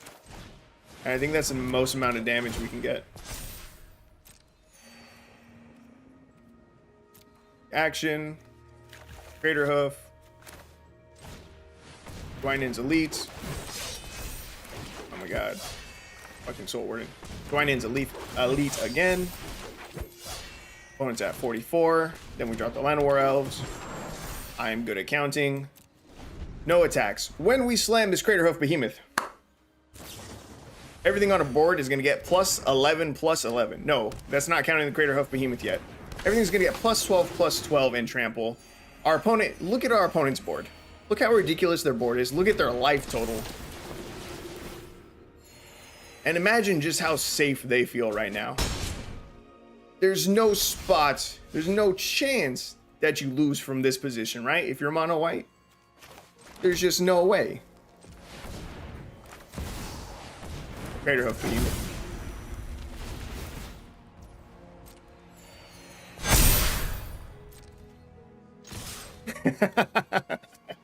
66 life. It's not enough. That was like turn 5. They had 66 life by turn 5. That's why I hate playing against mono white. But they can eat my dick. He thought. He fucking thought. You're right, Voyager. He thought. Crater Hoof. Overkilled. He was at 66 and we overkilled by 94. My guy, we just swung 150 plus damage. 150 plus damage. Mono white life gain is actually a really good matchup for our elf deck right now. Just because of Crater Hoof. If we were any other elf deck, it'd be a terrible matchup, especially against a turn 1 Soul Warden. Yes, we'd make a ton of tokens, but they'd just be gaining as much life. Normally, just a real pain in the ass. Crater Hoof. It's too damn good. And it feels good. It feels good to shit on mono white. Like I said, I hate them. So damn annoying. It's such an easy deck. So many people run it. That's the biggest issue. I see it constantly.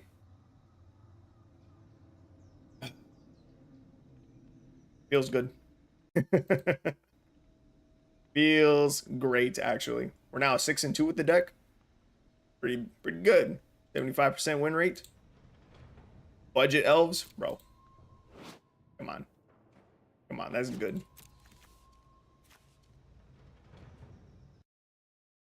Now, question is, do I just want to keep playing this for the next hour? We still have an hour left in the stream. We already did the domain deck.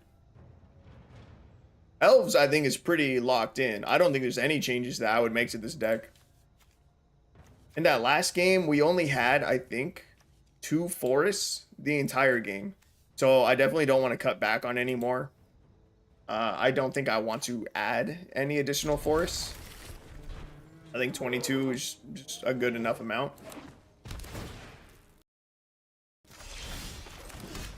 Yeah, I don't think there's any adjustments that we can make. I think we're just good. We're just solid.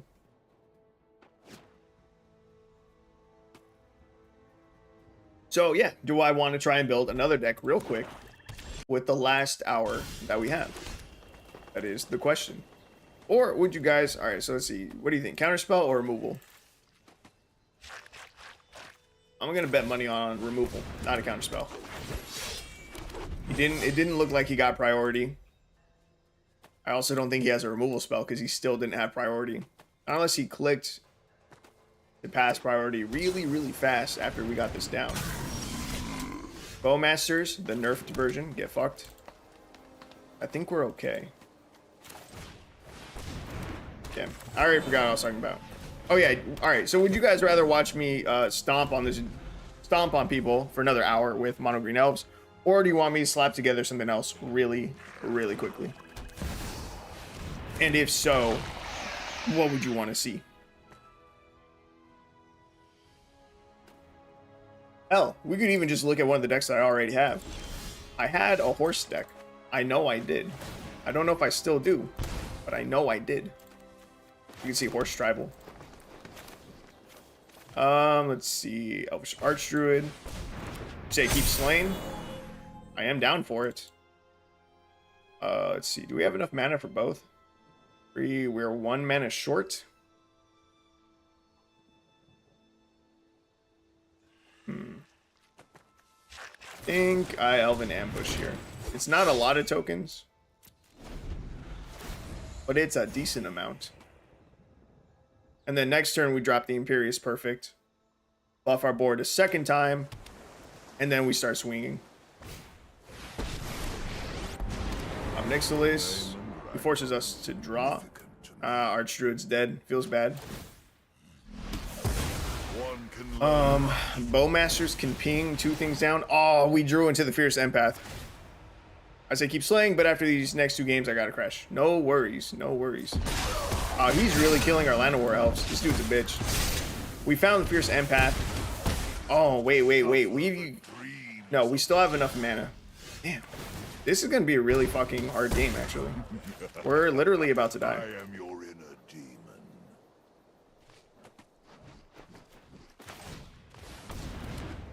If Land of War Tribe dies, we cannot play Craterhoof Behemoth. We lose the game. I think I have to send some damage at Ob Nixilis. I think I need to swing 4 2/2s so that he cannot -2 Ob Nixilis and kill the Land of War Tribe. Not unless he has a removal spell. Even if it costs us 3 creatures, our board was still going to get +9/+9. That's still a lot of damage. That's more than enough for lethal. We just need to survive 1 turn. Land of War Tribe needs to survive. We can win the game. Oh my god, yes, another fucking Ob Nixilis. Bro. Are you fucking horrible? Oh wait, he's going for the Imperious Perfect. Bro, you can see the behemoth in my hand. Are we dead though? Oh wait. He's able to take out a lot of our board here. Bro, if he had gone face, he could have killed us. Ah man. Does this give haste or does it just have haste? Just has haste. It can give 7 creatures plus 7/7. That's 49. That's enough damage still. And he left the Land of War Tribes. Oh wait, we're gonna have to tap down the Land of War Tribes. The Land of War Tribe. We're gonna have to tap that down for the mana for Craterhoof. This is gonna be really close. The numbers are very, very close. Opponent has 1 mana available, 2 cards in hand. It's your go, homie. On. This is it. You either have an answer for Craterhoof or you don't. You can figure out the math once I'm swinging at you. Come on. Oh, you know what? We can get more damage. Wait, no. How much mana do we have? 5, 6, 7, 8. If I play this land, that's 9. Okay, I can play an Elvish Mystic, and that'll still give the rest of our board an additional +1/+1 across the board, which overall is an increase of 7 damage. That's 7 more trample damage that he has to deal with. So if we sequence it correctly, Forest, Mystic, Craterhoof, game. I think he may have left. Hello?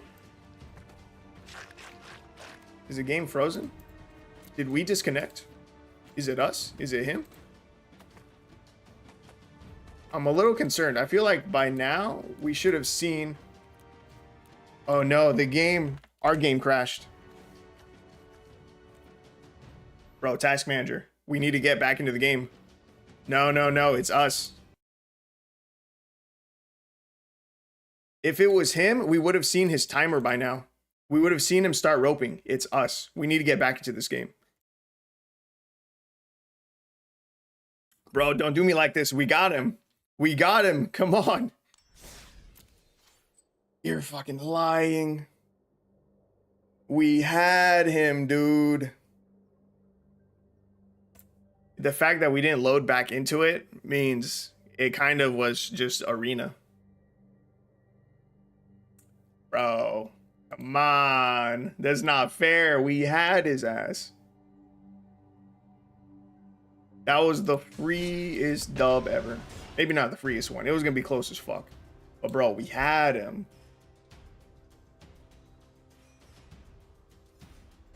Yeah, my Untapped is not tracking that match at all yet. We'll see if it comes up in a few minutes. But I think that match just no longer exists. That's trash. This hand, very slow. We're against another goddamn mono white game. I think the game just died. My match just froze too. Yeah, I think Arena just shit the bed. You see what I'm talking about with mono white life gain? I don't care that they're Selesnya. They're mono white life gain. You see this? It's been like 2 games and we're going up against another one of them.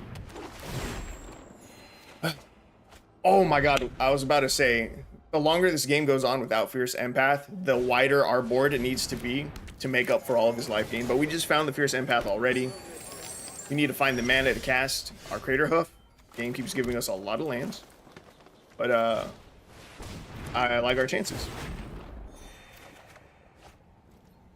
No attacks. But damn, dude, it sucks that the game died right when it did. We were this close. I needed literally like 30 more seconds. Defense of the Heart? I have no idea what this is. At the beginning of your upkeep, if an opponent controls 3 or more creatures, sacrifice Defense of the Heart. Search your library for up to 2 creature cards. Put those cards onto the battlefield, then shuffle. Jesus. And of course, it is against us, a token deck. It's not good.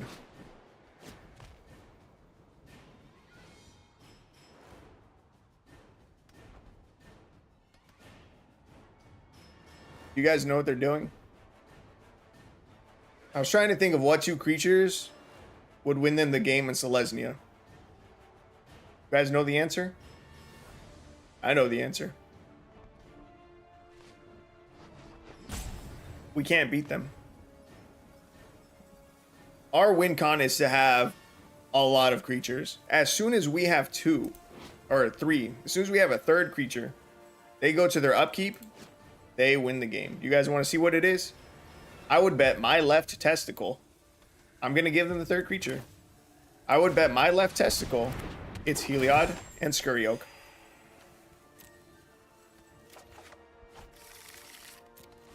Let's see it. And then they go infinite.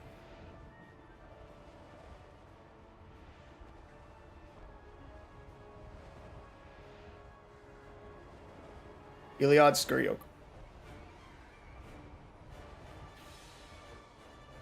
Defense of the Heart is nuts. That's crazy. You can just put them on the battlefield. That's too strong, my guy. Yo, that card would be nuts in Commander, actually. Defense of the Heart. I'm gonna look up the price real quick.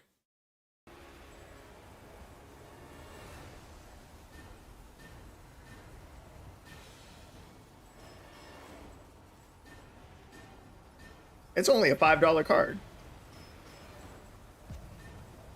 The newest artwork, which looks cool as hell, literally only, all right, near mint, you can get it for $8. But listings as low as $5. It's probably not including shipping costs. The old one, $7, $6, and then a Judge promo, $47. Oh, let's see if I'm right. Thank God I didn't make a crazy bet, like, you know, betting my left testicle. They grabbed a Righteous Valkyrie and an Elish Norn. Maybe I steal it. Maybe I steal that deck idea. Grab Heliod and the Scurry Oak just so I can go infinite and then win the game. Can we still win from here? I was really confident that that was just going to be game over.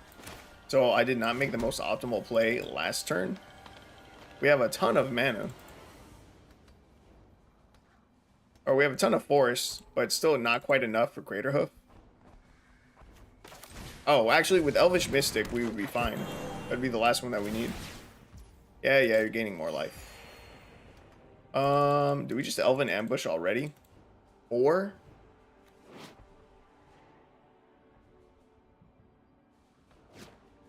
Wait, Craterhoof Behemoth is turned off. Craterhoof Behemoth is an ETB, and because of Elish Norn, our ETBs are turned off. Permanents entering the battlefield don't cost abilities of permanents your opponents control to trigger. We can't win. Damn, we lost, but not in the way that I thought we would.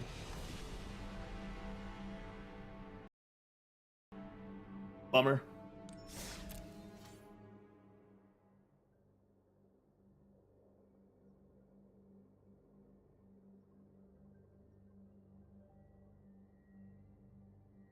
Bro, no shot. The game gave us the loss. It said that match lasted 17 minutes. We were not in that game for that long against the dude who was running the Ob Nixilis and the Sheoldreds. He said that game went for 17 minutes. There's no way the match was that long. I think it might have... Maybe it was just our side that got fucked up. It's crazy that we didn't get loaded back into the game, though. 17 minutes? There's no way we were in that game that long. I would have been bitching and moaning for sure, just about how long it was taking.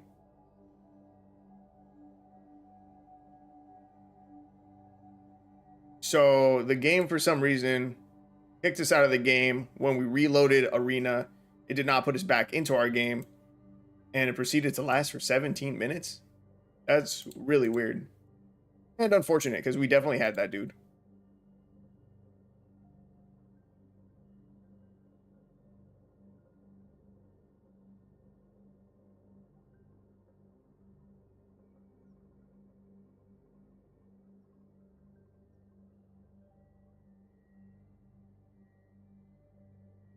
I'm just double checking. Let's see. We were in that match. Minus 14. Minus 7. We were only in that match for about 7 minutes. On stream, we were only in that match for 7 minutes. We reopened Arena. It didn't put us back into that match. And then went on for another 10 minutes. And then we got the loss. That's trash. Ooh, the Crater Hoof early. Sure. This is not a very good opening hand, but I'm open to keeping it. Elvish Visionary and our top decks need to carry. I did not need a top deck of Forest. Draw me an elf, please. I got what I asked for. I was kind of hoping for something a little bit better. Elder Leaf Mentor would have been cool. Imperious Perfect is a very good top deck. Very good top deck. I probably shouldn't have offered him the Llanowar Elves. Took it to the face anyway. Alright, we're chilling. We're chilling.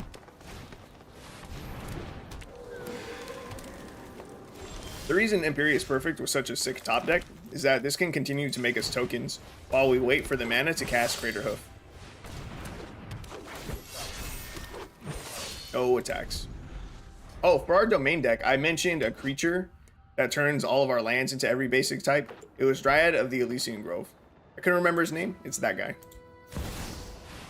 I think if we top deck one more land, is that enough? 4, 5, 6. Elvish Mystic also works. Next turn, we can Crater Hoof and just win the game. They're running Divine Visitation. Says if one or more creature tokens would be created under your control, create that many 4/4 white angel creature tokens with flying and vigilance instead. That's really powerful. We just saw him use Saproling Migration. This would be 2 mana. Get 2 4/4 angels. Anointed Procession. That's a bit overkill. Let's try and double up on the tokens. And that's just game. We can just Crater Hoof. Got him. Good game. God, look at that damage. We just dealt like 100 damage. Easy day.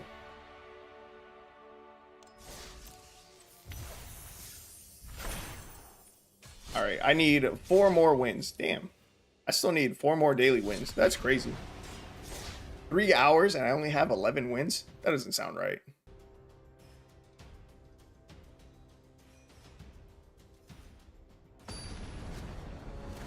But it is correct. Our first Gruul domain deck did kind of suck. We went 0-4. Man, that's crazy.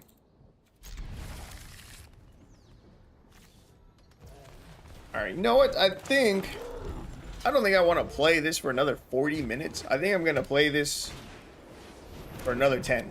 Mono white life gain. Again, mono white life gain. We already know how the match is going to go. Yeah, I think I'll wrap up the stream a little bit early today. I think around 10-ish minutes, I'll call it. And then I need to take a look at my computer. Like I said, I ran out of memory on my PC very early into the stream. So I need to go through some of my old footage and I need to start doing some editing with it. So I can start deleting that shit off my computer. Make room for the new streams and new footage. Because like all of the footage from this stream, I can do almost nothing with.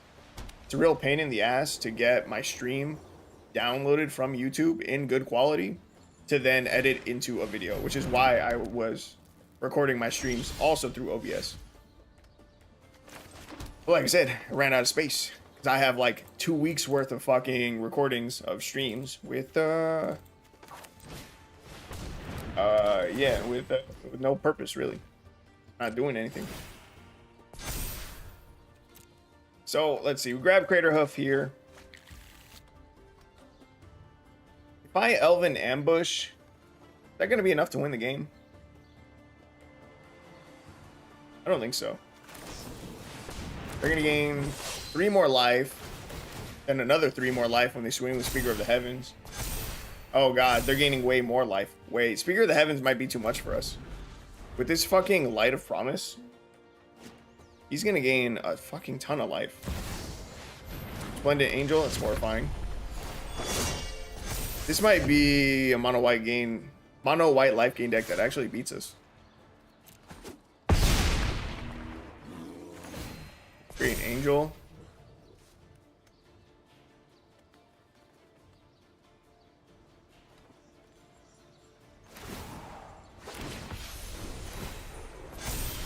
That's 7 in the air.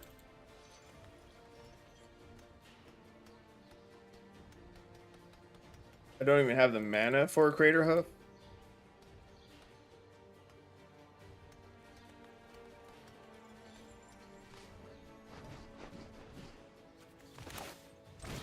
And Llanowar Tribe here. Resolve. His Speaker of the Heavens gets fucking huge. It's disgusting. Elven Ambush gets 7 more. He's gonna gain like 40 fucking life. He's gonna actually be at like 100. And then when we swing at him, he's gonna have the Speaker of the Heavens to block with. Gain like another 39. Gain another like 40 life. Can we deal 140 damage? It's really, really close. If we manage to win through this, that's absolutely insane. Also, mono white life gain is stupid.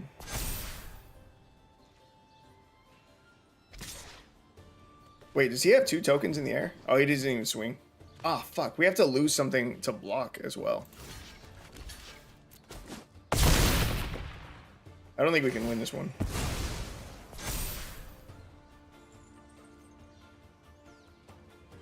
Fucking Speaker of the Heavens. Stupid. Oh, wait. Did he just throw? He just threw the game. We didn't have enough damage. If Speaker of the Heavens was up to block and take 103, he got greedy and just tapped down his Speaker of the Heavens to create another angel. Yo, if I'm right, I think this is game. I think we have him, actually. I think he just fucking threw. I'm gonna hit him with the good game. Bro. If we don't overkill by 105, then he threw the game. If we do overkill by 105, which I don't think we will. Bro, he actually just threw the game. I can't believe it. He was like, I have 128 life. I'm good. I'm fine. I'm safe to tap down my Speaker of the Heavens, get some more angels in the air. And it just cost him the game. There's no fucking way that just happened. Also, look at everything that they did with 3 mana. They did all of this with only 3 planes. You see that? This is why mono white life game's stupid. Right, let's see if we overkill by 105. Not even close, dude. He would have had like 60 plus life still. He fucking threw that. I can't believe it. I think that is a very high note to end on, actually. I don't even want to try playing one more match just to end on a loss. That'd be lame. All right, so for today, our domain deck. I still think it's a really cool idea. We had a lot of unlucky matches, honestly. For some reason, we had a couple games where we struggled to find lands, to find more than like 2 lands. Shouldn't be happening. But a full 24. Dumb. Some of the matches were just ridiculous. Really cool deck. I'm not done playing with it. I'll probably play it more off stream. Hopefully boost that win rate a little bit. This. Budget Elves. 70% win rate. It's nuts. It's crazy. If you guys want a budget elf deck, this is it. Go with the Crater Hoof Behemoth. It's super trolly, and it still just fucking stomps anyway. It is ridiculous. It is ridiculous. And look at this. 2-0 against mono white life gain. This Lesnia deck was also a life gain deck. It's 3 dubs. 3 dubs against life gain. It's very good. All right, but that is going to wrap up the stream. So I appreciate all of you guys for being here, and I hope to see you guys for tomorrow night's stream as well. So you guys have a good night. I just won my league game. I'm back to Masters. Hell yeah, you fucking virgin. That's what I'm talking about.